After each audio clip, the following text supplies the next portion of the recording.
ಲೋಕರಕ್ಷಕನಾದ ಯೇಸು ಕ್ರಿಸ್ತರ ನಾಮದಲ್ಲಿ ನಿಮ್ಮೆಲ್ಲರಿಗೆ ನನ್ನ ಹೃದಯಪೂರ್ವಕದಿಂದ ವಂದನೆಗಳನ್ನು ತಿಳಿಸ್ತಾ ಇದ್ದೀನಿ. ಹೀಗೋ ಬೇಗನೆ ಬರುತ್ತೇನೆ ಎಂದು ಹೇಳಿದ ಯೇಸು ಯಾಕೆ ತಡ ಮಾಡುತ್ತಿದ್ದಾನೆ? ಬೇಗನೆ ಬರುತ್ತೇನೆ ಎಂದು ಹೇಳಿದ ಯೇಸು ಯಾಕೆ ತಡ ಮಾಡುತ್ತಿದ್ದಾನೆ ಎಂಬ ಅಂಶವನ್ನು ನಿಮ್ಮೊಟ್ಟಿಗೆ ಮಾತಾಡ್ತಾ ಇದ್ದೀನಿ. ಪ್ರತಿಯೊಬ್ಬರು ಕೂಡ ವಾಕ್ಯಗಳನ್ನು ಗಮನಿಸ್ರಿ. ಪ್ರಿಯರಾದ ದೇವರ ಮಕ್ಕಳಿರ, 1ನೇ ಶತಮಾನದಲ್ಲಿ ಯೇಸು ಪ್ರಭು ಈ ಲೋಕಕ್ಕೆ ಬಂದ ಮೇಲೆ ಈ ಪ್ರಪಂಚ ದೇಶದಲ್ಲಿ ಯಾರೂ ಮಾತನಾಡಲಾರ್ದ ಮಹಾ ಸಂಗತಿಗಳನ್ನು ಪ್ರಭು ಮಾತನಾಡಿದ್ದಾರೆ. ಈ ಲೋಕದಲ್ಲಿ ಮೇಧಾವಿಗಳು, ಆಗಿನ ಕಾಲದಲ್ಲಿ ಕೂಡ ಜ್ಞಾನಿಗಳು ಮೇಧಾವಿಗಳು ಇದ್ದಾರೆ. ಅವರು ಇರುವಂಥ ಕಾಲದಲ್ಲಿ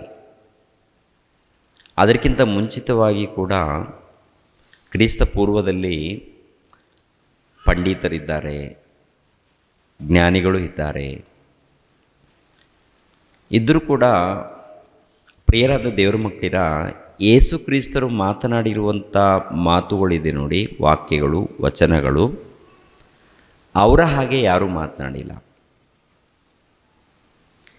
ಎರಡನೇದಾಗಿ, ಅವರ ಹಾಗೆ ಯಾರೂ ಜೀವಿಸಿಲ್ಲ. ಅವರು ಈ ಲೋಕಕ್ಕೆ ಒಂದು ಶ್ರೇಷ್ಠವಾದಂಥ ಆತ್ಮಿಕ ಬೆಳಕನ್ನು ಕೊಟ್ಟಿದ್ದಾರೆ. ಆತ್ಮಿಕವಾದಂಥ ಬೆಳಕನ್ನು, ಶ್ರೇಷ್ಠವಾದದ್ದು, ಆತ್ಮಕ್ಕೆ ಸಂಬಂಧಪಟ್ಟಂಥದ್ದು. ಅಲ್ಲಿಯವರೆಗೆ ಅಂಥ ಜ್ಞಾನ ಯಾರಿಗಾದರೂ ಗೊತ್ತಿದೆಯಾ, ಯಾರಾದರೂ ಹೇಳಿದ್ದಾರಾ ಅಂತ ನೋಡುವಾಗ ಪ್ರಿಯರ ದೇವ್ರ ಮಕ್ಕಳಿಗೆ ಯಾರೂ ಮಾತನಾಡಿಲ್ಲ. ಯೇಸು ಪ್ರಭು ಪರಲೋಕದಿಂದ ಭೂಲೋಕಕ್ಕೆ ಬಂದು ಅವರು ತಮ್ಮ ಜೀವಿತದಲ್ಲಿ ದೇವರ ಪ್ರೀತಿಯನ್ನು ಪರಿಚಯ ಮಾಡಿ, ಎರಡನೇದಾಗಿ ವಚನಗಳನ್ನು ಕೂಡ ತಿಳಿಸ್ಕೊಟ್ಟಿದ್ದಾರೆ, ದೇವರ ಜ್ಞಾನವನ್ನು ತಿಳಿಸ್ಕೊಟ್ಟಿದ್ದಾರೆ. ಇದರಲ್ಲಿ ಕುಲ, ಜಾತಿ, ಮತ ಇಲ್ಲ. ಇದರಲ್ಲಿ ಮಹಾಜ್ಞಾನ ಇದೆ, ದೇವರ ಮಹಾಜ್ಞಾನ ಇದೆ. ಅದನ್ನು ತಿಳ್ಕೊಂಡವರು ಈ ಲೋಕದಲ್ಲಿ ಶ್ರೇಷ್ಠರಾಗಿಯೇ ಬದುಕ್ತಾರೆ.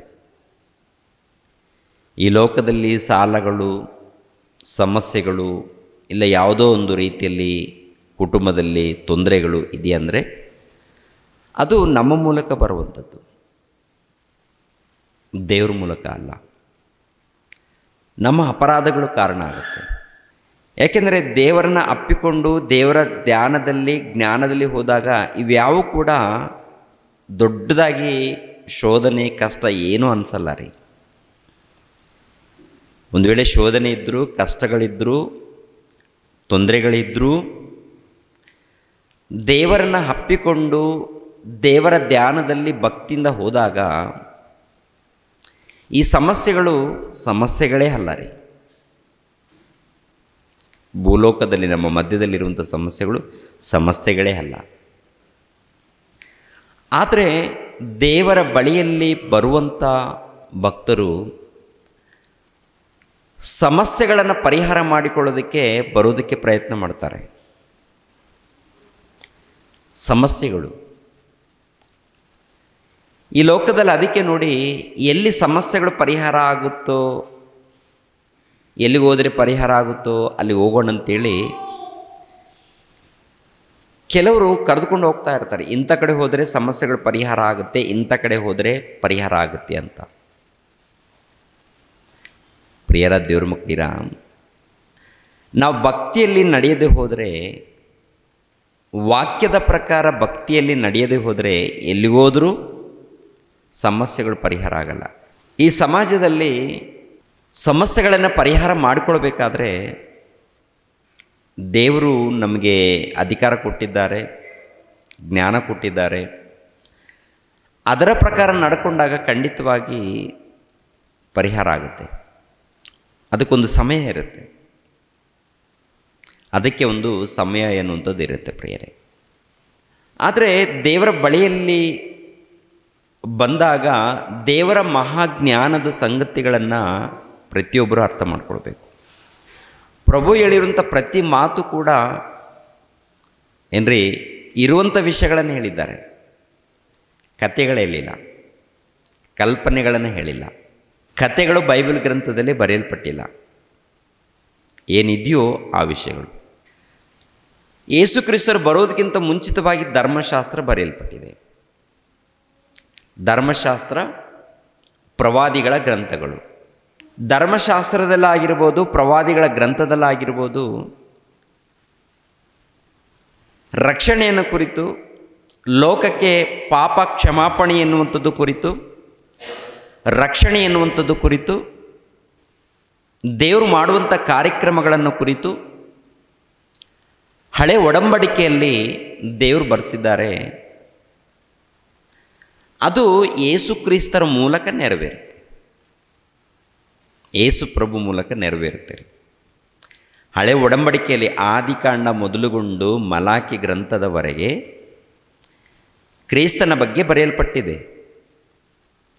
ಇನ್ನು ಅವ್ರ ಜೊತೆಗೆ ಏನ್ರಿ ಪ್ರವಾದಿಗಳು, ಇಲ್ಲ ಅರಸರು, ಯಾಜಕರು, ಅಲ್ಲಿರುವಂಥ ಚಕ್ರವರ್ತಿಗಳು, ಆಯಾ ದೇಶಗಳಲ್ಲಿ ಯಾರ್ಯಾರಿದ್ದಾರೆ ಕೆಲವ್ರ ಬಗ್ಗೆ ಬರೆಯಲ್ಪಟ್ಟಿದೆ. ಮುಖ್ಯವಾದಂಥ ಸಾರಾಂಶವೇನು, ಅವುಗಳ ಸಾರಾಂಶವೇನು ಅದು ನೋಡುವಾಗ ದೇವರ ಒಂದು ಪ್ರೀತಿ ಕಾಣುತ್ತೆ. ಆ ದೇವರ ಭವಿಷ್ಯದಲ್ಲಿ ಮಾಡುವಂಥ ಕ್ರಿಯೆಗಳು ಏನೇನು ಅಂತದ್ದು ಅದರಲ್ಲಿ ಗೊತ್ತಾಗುತ್ತೆ. ಅಂದರೆ ಇಸ್ರಾಯೇಲ್ಯರ ಮಧ್ಯದಲ್ಲಿ ನಡೆಯುವಂಥ ಕಾರ್ಯಕ್ರಮಗಳು, ನಡೆಸುವಂಥ ಕಾರ್ಯಕ್ರಮಗಳು, ಅದು 1ನೇ ಶತಮಾನದಲ್ಲಿ ನೆರವೇರುವಂಥದ್ದು. 1ನೇ ಶತಮಾನದಲ್ಲಿ ನಾನು ನನ್ನ ಮಗನನ್ನು ಕಳಿಸ್ಕೊಡ್ತೀನಿ, ಆತನ ಮೂಲಕ ರಾಜ್ಯವನ್ನು ಸ್ಥಾಪಿಸ್ತೀನಿ, ಆತನ ಮೂಲಕ ಒಂದು ಮಂದಿರವನ್ನು ಕಟ್ಟಿಸ್ತೀನಿ, ಆತನ ಮೂಲಕ ರಕ್ಷಣೆ ಇರುತ್ತೆ. ಯಾರು ಆತನಂದು? ಆತನೇ ಯೇಸು ಪ್ರಭು. ಹೇಗೆ ಜನ್ಮಿಸ್ತಾರೆ? ಹೀಗೋ ಕನ್ನಿಕೆ ಒಬ್ಬ ಮಗನನ್ನು ಅಡಿತಾಳೆ. ಆ ಮಗನ ಮೂಲಕ ಲೋಕಕ್ಕೆ ರಕ್ಷಣೆ ಇದೆ, ಪಾಪ ಕ್ಷಮಾಪಣೆ ಇದೆ ಅಂತ. ರಕ್ಷಣೆ ಅಂದರು, ಪಾಪ ಕ್ಷಮಾಪಣೆ ಅಂದರು ಈ ಲೋಕಕ್ಕೆ ಅರ್ಥ ಆಗಿಲ್ಲ ರೀ. ರಕ್ಷಣೆ ಏನೋ ರಕ್ಷಣೆ, ಏನೋ ಪಾಪ ಕ್ಷಮಾಪಣೆ. ಇಷ್ಟು ತನಕ ಸಿಸ್ಟರ್ ಅವರು ಮಾತಾಡೋದು, ದೇವರು ಮಾತಾಡಿಸ್ತಾ ಇರ್ತಾರೆ. ದೇವರು ಕೆಲವರು ಭಕ್ತಾದಿಗಳ ಮೂಲಕ ಮಾತಾಡಿಸ್ತಾ ಇರ್ತಾರೆ. ತಿಳಿಸುಮ, ಮಾತಾಡಿಮ. ಯಾಕೆಂದರೆ ಒಬ್ಬೊಬ್ಬರ ಮೂಲಕ ಒಂದೊಂದು ವಿಷಯಗಳನ್ನು ತಿಳಿಸ್ತಾ ಇರ್ತಾರೆ. ಇವ್ರ ಮೂಲಕ ಆದರೆ ಬದಲಾವಣೆ ಹೊಂದುತ್ತಾರ, ಹೋಗಲಿ ಇಂಥವ್ರ ಮೂಲಕ ಏನಾದರೂ ಬದಲಾವಣೆ ಹೊಂದುತ್ತಾರ ನನ್ನ ಮಕ್ಕಳು, ಇಂಥವ್ರ ಮೂಲಕ ಏನಾದರೂ ಬದಲಾವಣೆ ಹೊಂದುತ್ತಾರಾ ನನ್ನ ಮಕ್ಕಳು ಅಂಥೇಳಿ ಕೆಲವರನ್ನು ಹೆಬ್ಬಿಸ್ತಾ ಇರ್ತಾರೆ. ಹೃದಯದಲ್ಲಿ ದೇವರು ಅವಕಾಶವನ್ನು ಕಲ್ಪಿಸಿಕೊಡ್ತಾ ಇರ್ತಾರೆ. ಕೆಲವರು ದೂರವಾಗ್ತಾರೆ, ಕೆಲವರು ಬಳಸ್ಕೊಳ್ತಾರೆ ಅವಕಾಶವನ್ನು. ಪ್ರಿಯರ ದೇವರ ಮಕ್ಕಳಿರ, ನಮ್ಮ ಮೇಲೆ ದೇವರು ಬಹಳ ಪ್ರೀತಿ ಇಟ್ಟಿದ್ದಾರೆ. ಬಹಳ ಪ್ರೀತಿ ಇಟ್ಟಿರುವುದರಿಂದ ತನ್ನ ಭಕ್ತರ ಮೂಲಕ ಎಚ್ಚರಿಸುವಂಥದ್ದು. ಕ್ರಿಸ್ತ ಪೂರ್ವದಲ್ಲಿ ಮುಂಚಿತವಾಗಿ ಪ್ರವಾದಿಗಳ ಮೂಲಕ, ಭಕ್ತರ ಮೂಲಕ ತಿಳಿಸ್ಕೊಟ್ಟಿದ್ದಾರೆ. ತಿಳಿಸ್ಕೊಟ್ಟ ಮೇಲೆ 1ನೇ ಶತಮಾನದಲ್ಲಿ ಅವರು ಬರ್ತಾರೆ, ಬಂದು ಸುವಾರ್ತೆ ಮಾಡಿ, ಆನಂತರ ದೇವರು ಏನು ಹೇಳಿದ್ದಾರೋ ಅದರ ಪ್ರಕಾರ ಅವರು ಮರಣ ಹೊಂದಿ, ಪುನರುತ್ಥಾನ ಹೊಂದಿ ಪರಲೋಕ ಹೋಗ್ತಾರೆ. ಈ ಪರಲೋಕಕ್ಕೆ ಹೋಗೋದಕ್ಕಿಂತ ಮುಂಚಿತವಾಗಿ ಅನೇಕ ವಿಷಯಗಳು ಹೇಳಿದ್ದಾರೆ. ನಾನು ಇವಾಗ ಬಂದಿದ್ದೀನಲ್ಲ, ಮತ್ತೆ ನಾನು ಬರ್ತೀನಿ, ಮತ್ತೆ 2ನೇ ಆಗಮನ ಇದೆ ನಂದು, 2ನೇ ಸಾರಿ ಪ್ರತ್ಯಕ್ಷವಾಗುವಂಥದ್ದು ಇದೆ ನಂದು, ಬರ್ತೀನಿ ನಾನು ಅಂತ ಕೆಲವು ವಚನಗಳು ಇರುತ್ತೆ ಪ್ರಿಯರೇ. ಈ ಕೆಲವು ವಚನಗಳಿದ್ದಾಗ ಕೆಲವರು ಏನಂತಾರಂದರೆ, ಒಂದು ರಹಸ್ಯ ಬರವಣಿಗೆ ಇದೆ ಅಂತಾರೆ, ರಹಸ್ಯವಾಗಿ ಬರ್ತಾರೆ ಅಂತೇಳಿ ಕೆಲವರು ಬೋಧಕರು. ಕೆಲವರು ಬೋಧಕರು, ಇನ್ನು ಕೆಲವರು ಬಂದರೆ ಬರ್ತಾರೆ, ಆದರೆ ಲೋಕ ನಾಶವಾಗಲ್ಲ ಅಂತ ಮತ್ತೆ ಕೆಲವರು. ಹೀಗೆ ನಮ್ಮ ಮಧ್ಯದಲ್ಲಿ ಅನೇಕ ಬೋಧನೆಗಳು ನಡೀತಾ ಇದೆ. ನಾವು ಹೇಳಿದಾಗ ಅಷ್ಟು ಸುಲಭ ಯಾರೂ ನಂಬಲ್ಲ, ನಾವು ಮಾತನಾಡಿದಾಗ ಅಷ್ಟು ಸುಲಭ ಯಾರೂ ನಂಬಲ್ಲ. ಬೈಬಲ್ ಪರಿಶೋಧನೆ ಮಾಡಿದ್ರೆ ಅರ್ಥ ಆಗುತ್ತೆ ನಮ್ಮ ಬೋಧನೆ. ಒಂದು ಸಾರಿ ವಾಕ್ಯವನ್ನು ಗಮನಿಸೋಣ ಪ್ರಿಯರೇ. ಪ್ರಕಟಣೆ ಗ್ರಂಥ 3ನೇ ಅಧ್ಯಾಯ 11ನೇ ವಚನವನ್ನು ನೋಡಿ. ಪ್ರಕಟಣೆ ಗ್ರಂಥ 3ನೇ ಅಧ್ಯಾಯ 11ನೇ ವಚನವನ್ನು.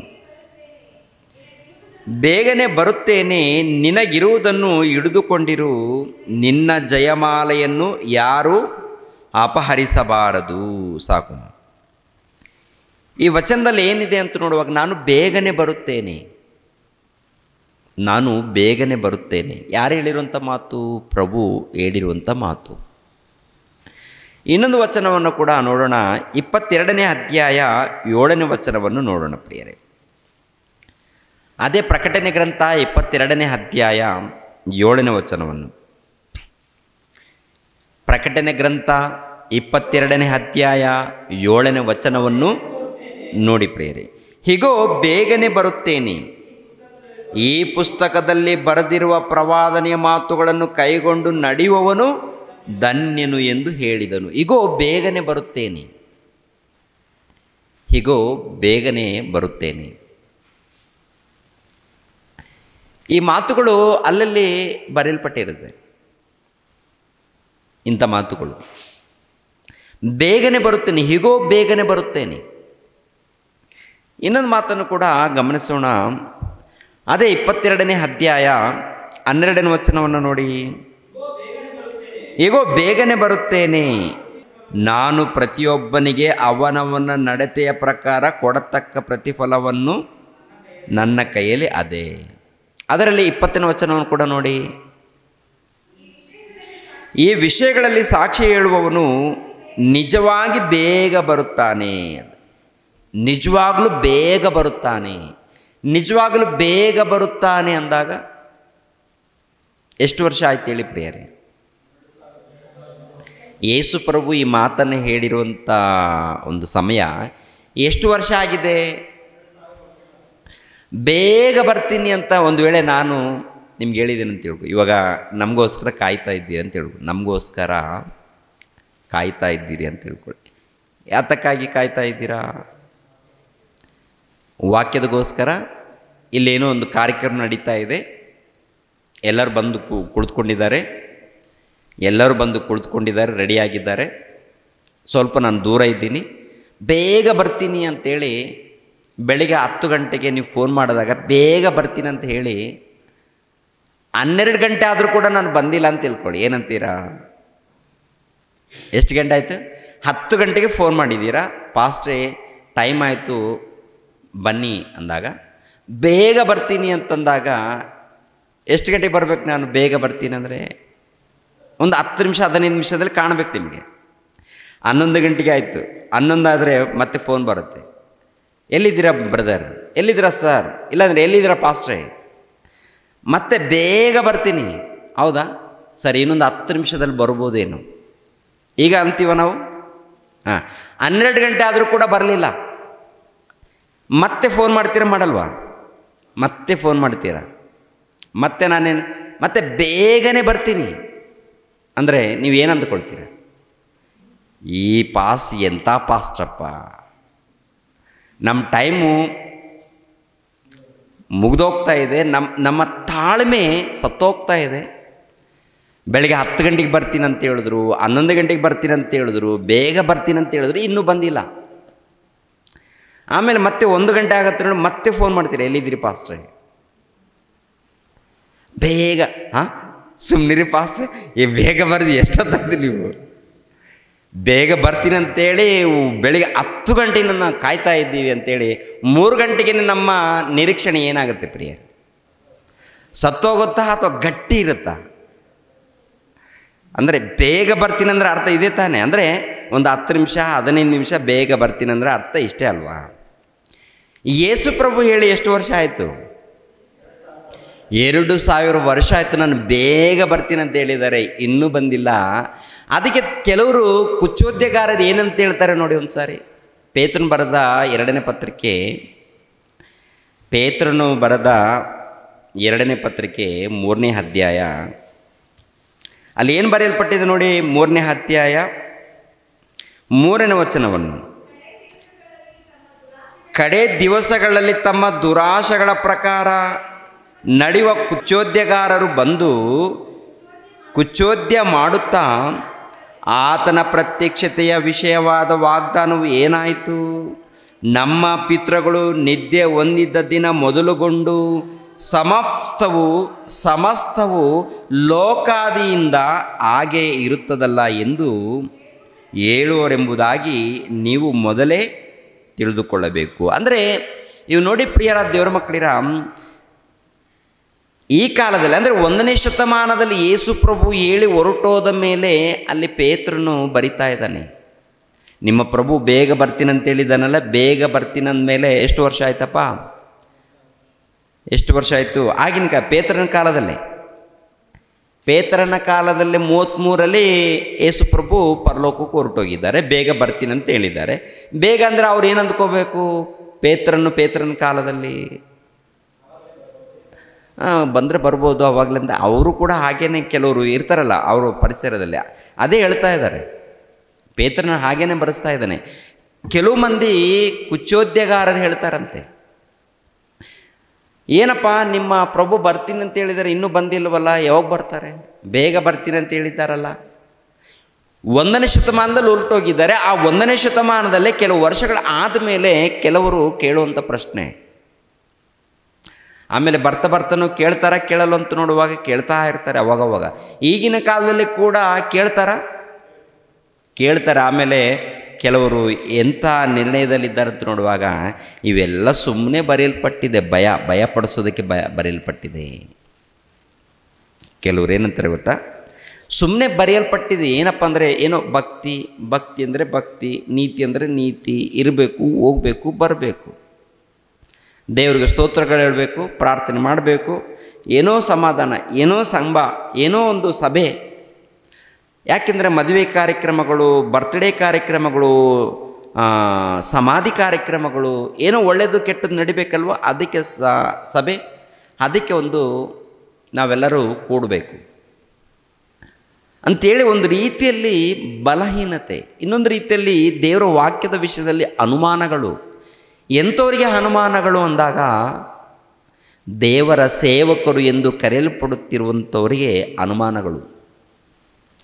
ಭಕ್ತರಿಗೆಲ್ಲ, ಭಕ್ತರು ಖಂಡಿತವಾಗಿ ನಂಬ್ತಾರೆ ಪ್ರಿಯರೇ. ಅಂದರೆ 1ನೇ ಶತಮಾನದಲ್ಲಿ ಈಗಿರುವಾಗ ಈಗಿನ ಕಾಲದಲ್ಲೂ ಕೂಡ ಇಂಥ ಪ್ರಶ್ನೆ ಕೇಳೋರು ಇದ್ದಾರಾ ಇಲ್ವಂತ ನೋಡುವಾಗ ಇದ್ದಾರೆ. ಬೇಗನೆ ಬರ್ತೀನಿ ಅಂದರೆ ಇನ್ನೂ ಬಂದಿಲ್ವಲ್ಲ, ಯಾಕೆ ತಡ ಮಾಡ್ತಾ ಇದ್ದಾರೆ? ಯಾಕೆ ತಡ ಮಾಡ್ತಾ ಇದ್ದಾರಂತ ನಾವು ಕೇಳಬೇಕು. ಅದನ್ನು ಬಿಟ್ಟು ನಿಮ್ಮ ಮಾತುಗಳು ಸುಳ್ಳು, ನಿಮ್ಮ ಪ್ರಭು ಮಾತುಗಳು ಸುಳ್ಳು ಅಂತೇಳಿ ಈ ರೀತಿ ಅಡ್ಜಸ್ಟ್ ಆಗಬಾರ್ದು. ಯಾಕೆ ಬಂದಿಲ್ಲ, ಅದರ ಹಿಂದೆ ಇರುವಂಥ ಕಾರಣವೇನು ಅಂತೇಳಿ ಅದನ್ನು ನಾವು ಆಲೋಚನೆ ಮಾಡಬೇಕು, ಅದನ್ನು ತಿಳ್ಕೊಳ್ಬೇಕು, ಅದನ್ನು ಹುಡುಕಬೇಕು. ಪ್ರಿಯರ ದೇವರ ಮಕ್ಕಳಿರ, ನಾವು ಹುಡುಕುವಂಥದ್ದೇನಪ್ಪ ಅಂತ ನೋಡುವಾಗ ಹೊಟ್ಟೆಗೋಸ್ಕರ ಹುಡುಕ್ತೀವಿ, ಉದ್ಯೋಗದಗೋಸ್ಕರ ಹುಡುಕ್ತೀವಿ, ಸಂಪಾದನೆಗೋಸ್ಕರ ಹುಡುಕ್ತೀವಿ. ದೇವರ ಬಳಿಯಲ್ಲಿ ಕೇಳ್ಕೊಳ್ತಾ ಇದ್ದೀವಿ. ದೇವರ ಬಳಿಯಲ್ಲಿ ಕೇಳಿಕೊಳ್ಳೋಣ, ದೇವರ ಬಳಿಯಲ್ಲಿ ಹುಡುಕೋಣ, ತಪ್ಪೇನಿಲ್ಲ. ದೇವರು ಹೇಳಿದ್ದು ಮಾತ್ರ ಈ ಲೋಕಕ್ಕೆ ಸಂಬಂಧಪಟ್ಟದ್ದು ಮಾತ್ರ ಅಲ್ಲ. ಹುಡುಗಿ ಅಂದಾಗ ದೇವರ ಜ್ಞಾನವನ್ನು ಹುಡುಕಬೇಕು, ಕೇಳಿ ಅಂದಾಗ ದೇವರ ಜ್ಞಾನವನ್ನು ಕೇಳಬೇಕು, ದೇವರ ಉದ್ದೇಶಗಳನ್ನು, ದೇವರ ಮಹಾ ಸಂಗತಿಗಳನ್ನು ಕೇಳಿ ಅರ್ಥ ಮಾಡಿಕೊಳ್ಬೇಕು. ಅದನ್ನು ಬಿಟ್ಟು ಈ ಲೋಕದಲ್ಲಿ ಏನು ಕೇಳ್ತಾ ಇದ್ದಾರೆ, ಏನು ಹುಡುಕ್ತಾ ಇದ್ದಾರೆ ಅಂತ ನೋಡುವಾಗ ಎಲ್ಲ ವಾಕ್ಯಕ್ಕೆ ವಿರುದ್ಧವಾದಂಥ ಕಾರ್ಯಕ್ರಮಗಳು. ಪ್ರಿಯರ ದೇವ್ರ ಮಕ್ಕಳಿರ, ಆಲೋಚನೆ ಮಾಡಿ, ವಾಕ್ಯದ ಮೂಲಕ ಒಂದು ಸಾರಿ ಯೋಚನೆ ಮಾಡಿ ಪ್ರಿಯರೇ. ಇನ್ನೂ ಕೆಲವು ಮಾತುಗಳಿರುತ್ತೆ. ಏನಿರುತ್ತೆ ಗೊತ್ತಾ? ಪ್ರಭು ಕಳ್ಳನು ಬರುವಂತೆ ಬರ್ತಾರೆ ಅಂತ ಒಂದು ಮಾತು ಇರುತ್ತೆ, ಕೆಲವು ಮಾತುಗಳು. ಈ ಮಾತುಗಳನ್ನು ಹಿಡಿದುಕೊಂಡು ಕೆಲವರು ಸಿದ್ಧರಾಗಿದ್ದಾರೆ. ಕಳ್ಳನು ಬರುವಂತೆ ಬರ್ತಾರಂತ ಬರೆಯಲ್ಪಟ್ಟಿದೆಯಲ್ಲ, ಏನು ಗೊತ್ತಾ, ಅದು ರಹಸ್ಯ ಆಗಮನ ಅಂತೇಳಿ ಫಿಕ್ಸ್ ಆಗಿಬಿಟ್ಟಿದ್ದಾರೆ. ಏನಾಗಮನ? ರಹಸ್ಯ ಆಗಮನ. ರಹಸ್ಯ ಆಗಮನ. ಇನ್ನು ಕೆಲವರು ಯೇಸುಪ್ರಭು ಬಂದಿದ್ದಾರೆ, ಇನ್ನೂ ಬರುವಂಥದ್ದೇನಿಲ್ಲ, ಆಲ್ರೆಡಿ ಬಂದಿದ್ದಾರೆ, ಭೂಲೋಕದಲ್ಲಿ ಇದ್ದಾರೆ ಅಂತ ಹೇಳಿಕೊಳ್ಳೋರು ಕೂಡ ಇದ್ದಾರೆ ಪ್ರಿಯರೇ. ಗೊತ್ತಾ? ಇನ್ನು ಕೆಲವರು ಎಂಥವ್ರು ಇದ್ದಾರೆ ಅಂತ ನೋಡುವಾಗ, ಯೇಸುಪ್ರಭು ಆಲ್ರೆಡಿ ಭೂಲೋಕದಲ್ಲಿ ಬಂದಿದ್ದಾರೆ, ಅವರು ಜನಿಸಿದ್ದಾರೆ, ಬಂದಿದ್ದಾರೆ ಅವರು. ಹೀಗೆ ಬೋಧನೆ ಇದೆ ನಮ್ಮ ಸಮಾಜದಲ್ಲಿ. ಅವರು ಕೂಡ ಬೈಬಲನ್ನು ಹಿಡಿದುಕೊಂಡೇ ಬೋಧನೆ ಮಾಡ್ತಾರೆ, ಮತ್ತೆ ಬೈಬಲ್ ವಚನಗಳನ್ನು ತೋರಿಸಿ ಬೋಧನೆ ಮಾಡ್ತಾರೆ. ಅನೇಕ ಮಂದಿ ಬೋಧಕರು ಹೀಗೆ ಇದ್ದಾಗ ಇಂಥ ಬೋಧನೆಗಳನ್ನು ಕೇಳಿದಾಗ ನಾವು ಸ್ವಲ್ಪ ಗೊಂದಲದಲ್ಲಿ ಬೀಳುವಂಥ ಪರಿಸ್ಥಿತಿಗಳಿರುತ್ತೆ ರೀ. ಅದಕ್ಕೆ ನೀವು ಯಾರನ್ನು ನಂಬ್ತೀರಾ? ದೇವರನ್ನು ನಂಬಿ, ದೇವರ ವಾಕ್ಯಗಳನ್ನು ನಂಬಿ, ತಂದೆಯಾದ ದೇವರು ಪ್ರೀತಿಸಿ ಎಲ್ಲ ಅವರವರ ಭಾಷೆಗಳಲ್ಲಿ ದೇವರು ಬರೆಸ್ಕೊಟ್ಟಿದ್ದಾರೆ. ದೇವರು ಕೊಟ್ಟಿದ್ದಾರೆ, ಎಲ್ಲರಿಗೂ ಅನುಕೂಲ ಮಾಡಿಕೊಟ್ಟಿದ್ದಾರೆ. ಬೈಬಲ್ ಗ್ರಂಥ ಇದೆ. ಅದಕ್ಕೆ ಬೈಬಲ್ ಗ್ರಂಥವನ್ನು ಚೆನ್ನಾಗಿ ಪರಿಶೋಧನೆ ಮಾಡಿ ಅಂತಾರೆ. ಪರಿಶೋಧನೆ ಮಾಡಿ ಅರ್ಥ ಮಾಡಿಕೊಳ್ಳಿ, ತಿಳ್ಕೊಳ್ಳಿ ಅಂತ ಹೇಳ್ತಾರೆ. ಅದಕ್ಕೆ ನಾವು ಪರಿಶೋಧನೆ ಮಾಡಬೇಕು, ತಿಳ್ಕೊಳ್ಬೇಕು, ಅರ್ಥ ಮಾಡಿಕೊಳ್ಬೇಕು ಪ್ರಿಯರ ದೇವರ ಮಕ್ಕಳಿರ. ಇದೇ ವಚನದಲ್ಲಿ, ಅಂದರೆ ಇದೇ ಅಧ್ಯಾಯದಲ್ಲಿ 2ನೇ ಪೇತ್ರನ ಬರೆದ ಪತ್ರಿಕೆ 3ನೇ ಅಧ್ಯಾಯ 9ನೇ ವಚನದಲ್ಲಿ ಒಂದು ಮಾತಿರುತ್ತೆ. ಕರ್ತನು ತನ್ನ ವಾಗ್ದಾನವನ್ನು ನೆರವೇರಿಸುವುದಕ್ಕೆ ತಡ ಮಾಡುತ್ತಾನೆಂಬುದಾಗಿ ಕೆಲವರು ಅರ್ಥ ಮಾಡಿಕೊಳ್ಳುವ ಪ್ರಕಾರ ಆತನು ತಡ ಮಾಡುವವನಲ್ಲ. 1 ನಿಮಿಷ, 10ನೇ ವಚನ ಓದೋಣ ಪ್ರಿಯರೇ. 10ನೇ ವಚನ, ಕರ್ತನ ದಿನವು ಕಳ್ಳನು ಬರುವಂತೆ ಬರುತ್ತದೆ. ಕರ್ತನ ದಿನವು ಹೇಗೆ ಬರುತ್ತಂದರೆ ಕಳ್ಳನು ಬರುವಂತೆ ಬರುತ್ತೆ. ಕರ್ತನು ಬೇಗ ಬರ್ತಾನೆ, ಅಂದರೆ ಯೇಸುಪ್ರಭು ನಾನು ಬೇಗ ಬರ್ತೀನಿ ಅಂತ ಹೇಳಿದ್ದಾನೆ, ಬೇಗ ಬರ್ತೀನಿ ಅಂತ ಹೇಳಿದ್ದಾನೆ. ಇಲ್ಲಿ ಕರ್ತನ ದಿನವು ಬರುತ್ತೆ, ಬಂದಾಗ ಕಳ್ಳನು ಬಂದ ಹಾಗೆ ಆತನು ಬರ್ತಾನೆ. ಮತ್ತಾಯನು ಬರೆದ ಸುವಾರ್ತೆಯಲ್ಲಿ ಕೂಡ ಈ ಮಾತಿರುತ್ತೆ. ಏನ್ರಿ, ಮತ್ತಾಯನು ಬರೆದ ಸುವಾರ್ತೆಯಲ್ಲಿ ಕೂಡ ಒಂದು ಮಾತಿರುತ್ತೆ. 24ನೇ ಅಧ್ಯಾಯ 36ನೇ ವಚನ ಓದಿ. ಇದಲ್ಲದೆ ಆ ದಿನದ ವಿಷಯವು, ಆ ಗಳಿಗೆಯ ವಿಷಯವು ತನ್ನ ತಂದೆಯೊಬ್ಬನಿಗೆ ತಿಳಿಯುವುದೇ ಹೊರತು ಮತ್ಯಾರಿಗೂ ತಿಳಿಯದು ಅಂತ. ಆ ದಿನ, ಆ ವಿಷಯ, ಆ ದಿನದ ವಿಷಯ ಅಂದರೆ ಯೇಸುಪ್ರಭು ಬರುವಂಥ ಆ ದಿನ ಇದೆಯಲ್ಲ, ಆ ದಿನವು ತಂದೆಯಾದ ದೇವರಿಗೆ ಮಾತ್ರ ಗೊತ್ತುಂಟು ಅಂತಾರೆ. ಆತನು ಬರುವಂಥ ದಿನ ಇದೆಯಲ್ಲ, ಕಳ್ಳನು ಬರುವಂತೆ ಬರ್ತಾರೆ. ಆ ದಿನ ದೇವರಿಗೆ ಮಾತ್ರ ಗೊತ್ತಿದೆ, ದೇವರಿಗೆ ಮಾತ್ರ. ಇನ್ನೊಂದು ಮಾತು ಎಲ್ಲಪ್ಪ ಅಂದರೆ, ಥೆಸಲೋನಿಕೆದವರಿಗೆ ಬರೆದ ಮೊದಲನೇ ಪತ್ರಿಕೆ, ಥೆಸಲೋನಿಕೆದವರಿಗೆ ಬರೆದ ಮೊದಲನೇ ಪತ್ರಿಕೆ 5ನೇ ಅಧ್ಯಾಯ 2ನೇ ವಚನವನ್ನು ನೋಡಿ. ರಾತ್ರಿ ಕಾಲದಲ್ಲಿ ಕಳ್ಳನು ಹೇಗೆ ಬರುತ್ತಾನೋ ಹಾಗೆ ಕರ್ತನ ದಿನವು ಬರುವುದೆಂದು ನೀವು ಚೆನ್ನಾಗಿ ತಿಳಿದಿದ್ದೀರಲ್ಲ. ಅದಕ್ಕೆ ಈ ವಚನ ಹಿಡಿದುಕೊಂಡು ಇನ್ನೂ ಕೆಲವರು ಏನಪ್ಪ ಅಂದರೆ, ಯಾವ ಸಮಯದಲ್ಲಿ ಬರ್ತಾರೆ ಗೊತ್ತಾ? ರಾತ್ರಿ ಸಮಯದಲ್ಲಿ ಬರ್ತಾರೆ. ಈ ವಚನ ಒಬ್ಬರು ಇಟ್ಕೊಳ್ತಾರೆ. ಇದೊಂದು ಗ್ಯಾಂಗ್ ಇರುತ್ತೆ. ಕಳ್ಳನು ಬರುವಂತೆ ಬರ್ತಾರೆ ಅಂತ ಬರೆಯಲ್ಪಟ್ಟಿರೋದರಿಂದ ರಹಸ್ಯವಾಗಿ ಬರ್ತಾರೆ ಅಂತೇಳಿ ಕೆಲವರು ಹೇಳ್ತಾರೆ. ಇಲ್ಲ, 2ನೇ ಆಗಮನ ಬರುತ್ತೆ. 2ನೇ ಆಗಮನದಲ್ಲಿ ಯಾವ ಸಮಯದಲ್ಲಿ ಅಂದರೆ ಕತ್ತಲೆ ಇದ್ದಾಗ ಬರ್ತಾರೆ, ಕತ್ತಲೆ ಇದ್ದಾಗ. ಏನ್ರಿ ಪ್ರಿಯರ ದೇವ್ರ ಮಕ್ಕಳಿರ, ಇವಾಗ ನಮ್ಮ ಭಾರತ ದೇಶದಲ್ಲಿ ಕತ್ತಲೆ ಇದೆ ಅಂತ ತಿಳ್ಕೊಳ್ಳಿ. ಅಮೆರಿಕ ದೇಶದಲ್ಲಿ ಹೇಗಿರುತ್ತೆ ರೀ? ಬೆಳಕಿರುತ್ತಾ, ಕತ್ತಲಿರುತ್ತಾ? ಅಮೆರಿಕದಲ್ಲಿ ಕತ್ತಲಿದ್ದಾಗ ಬರ್ತಾರ, ಭಾರತ ದೇಶದಲ್ಲಿ ಕತ್ತಲಿದ್ದಾಗ ಬರ್ತಾರ? ಒಂದು ವೇಳೆ ಬಂದರೆ ಒಂದು ಕಡೆಯೂ ಕತ್ತಲು, ಇನ್ನೊಂದು ಕಡೆಯೂ ಬೆಳಕಿರುತ್ತಲ್ಲ. ಈ ವಚನ ಎಲ್ಲರಿಗೂ ವರ್ತಿಸುತ್ತಾ ಅಥವಾ ಒಂದು ದೇಶಕ್ಕೆ ವರ್ತಿಸುತ್ತಾ? ಎಲ್ಲರಿಗೂ ವರ್ತಿಸುತ್ತೆ ಪ್ರಿಯರ ದೇವರ ಮಕ್ಕಳಿರ. ಆದರೆ ಅಲ್ಲಿ ಏನಪ್ಪ ಅಂತ ನೋಡುವಾಗ, ಕಳ್ಳನು ಕತ್ತಲಿದ್ದಾಗ ಅಂದರೆ ನೀವು ನೆನೆಸದ ಗಳಿಗೆಯಲ್ಲಿ ಬರ್ತಾನಲ್ವ, ಬಂದು ಅವನು ಬಳ್ಕೊಂಡು ಹೋಗ್ತಾನೆ. ಆ ಸಮಯ ಏನು? ಅವನು ಬರುವಂಥ ಸಮಯ ನೀವು ನೆನೆಸದ ಗಳಿಗೆಯಲ್ಲಿ ಬರುವಂಥದ್ದು. ನೀವು ನೆನೆಸದ ಗಳಿಗೆಯಲ್ಲಿ ಅವನು ಬರ್ತಾನೆ, ಅದೇ ಪ್ರಕಾರ ನೀವು ನೆನೆಸದ ಗಳಿಗೆಯಲ್ಲಿ ಬರ್ತಾರೆ ಅಂತ ಹೇಳೋದಕ್ಕೇ ಕಳ್ಳನು ಬರುವಂತೆ ಬರ್ತಾರಂತ ಈ ಪದವನ್ನು ಬಳಸಿದ್ದಾರೆ, ಈ ಮಾತನ್ನು ಹೇಳಿದ್ದಾರೆ. ತುಂಬ ಜನ ಏನು ಮಾಡ್ತಾರಂತ ನೋಡುವಾಗ ಈ ಮಾತನ್ನು ಹಿಡಿದುಕೊಂಡು ಕೆಲವರೇನೋ ಕತ್ತಲೆ ಅಂದರೆ ರಾತ್ರಿ ಕಾಲದಲ್ಲಿ ಬರ್ತಾರೆ, ಇನ್ನು ಕೆಲವರೇನೋ ರಹಸ್ಯವಾಗಿ ಬರ್ತಾರೆ, ಮತ್ತು ಕೆಲವರೇನೋ ಬಂದು ಏನು ಮಾಡ್ತಾರೆ, ನೀತಿವಂತರನ್ನ ಕರ್ಕೊಂಡು ಹೋಗ್ತಾರೆ, ಅನೀತಿವಂತರನ್ನು ಭೂಲೋಕದಲ್ಲಿ ಬಿಟ್ಟು ಹೋಗ್ತಾರೆ. ಇಲ್ಲೇ ಭೂಲೋಕ ಹಾಗೆ ಉಳ್ಕೊಳ್ಳುತ್ತೆ, ಭೂಲೋಕ ನಾಶವಾಗಲ್ಲ, ಹಾಗೆ ಉಳ್ಕೊಳ್ಳುತ್ತೆ ಅಂತೇಳಿ. ಇನ್ನು ಕೆಲವರು ಹೇಗಿದ್ದಾರೆ ಅಂತ ನೋಡುವಾಗ ಆಲ್ರೆಡಿ ಬಂದೇ ಬಿಟ್ಟಿದ್ದಾರೆ, ಭೂಲೋಕದಲ್ಲಿದ್ದಾರೆ ಅಂತ ಹೇಳಿ ಈಗಿನ ಕಾಲದಲ್ಲಿ ಕೂಡ ಹೇಳುವಂಥ ಬೋಧಕರಿದ್ದಾರೆ ಪ್ರಿಯರೇ. ಈಗಿರುವಾಗ ಏನ್ರಿ ಯಾವುದನ್ನು ನಂಬಬೇಕು, ಯಾವುದನ್ನು ನಂಬಬೇಕು, ಯಾವುದನ್ನು ಹಿಂಬಾಲಿಸ್ಬೇಕು, ಸ್ವಲ್ಪ ಒಂದು ರೀತಿಯಲ್ಲಿ ಗೊಂದಲ ತಾನೆ, ಗೊಂದಲ ಇರುತ್ತಾ? ಗೊಂದಲನೇ. ನಾನು ಬೇಗ ಬರ್ತೀನಿ ಎಂದು, ಇಲ್ಲಾಂದರೆ ಕಳ್ಳನು ಬರುವಂತೆ ಬರ್ತೀನಿ ಎಂದು, ಎರಡನೇ ಸಾರಿ ಆಗಮನಿಸ್ತೀನಿ ಎಂದು ಇವೆಲ್ಲ ಹೇಳಿದಾರಲ್ಲ, ಬೇರೆ ಬೇರೆ ಕಾಲಕ್ಕೆ ಸಂಬಂಧಪಟ್ಟದ್ದ ಅಥವಾ ಒಂದೇ ಕಾಲಕ್ಕೆ ಸಂಬಂಧಪಟ್ಟದಂತ ನೋಡುವಾಗ ಒಂದೇ ಕಾಲಕ್ಕೆ ಸಂಬಂಧಪಟ್ಟದು, ಅಂದರೆ ಎರಡನೇ ಆಗಮನಕ್ಕೆ ಸಂಬಂಧಪಟ್ಟಂಥ ಒಂದು ವಚನ ಇವು.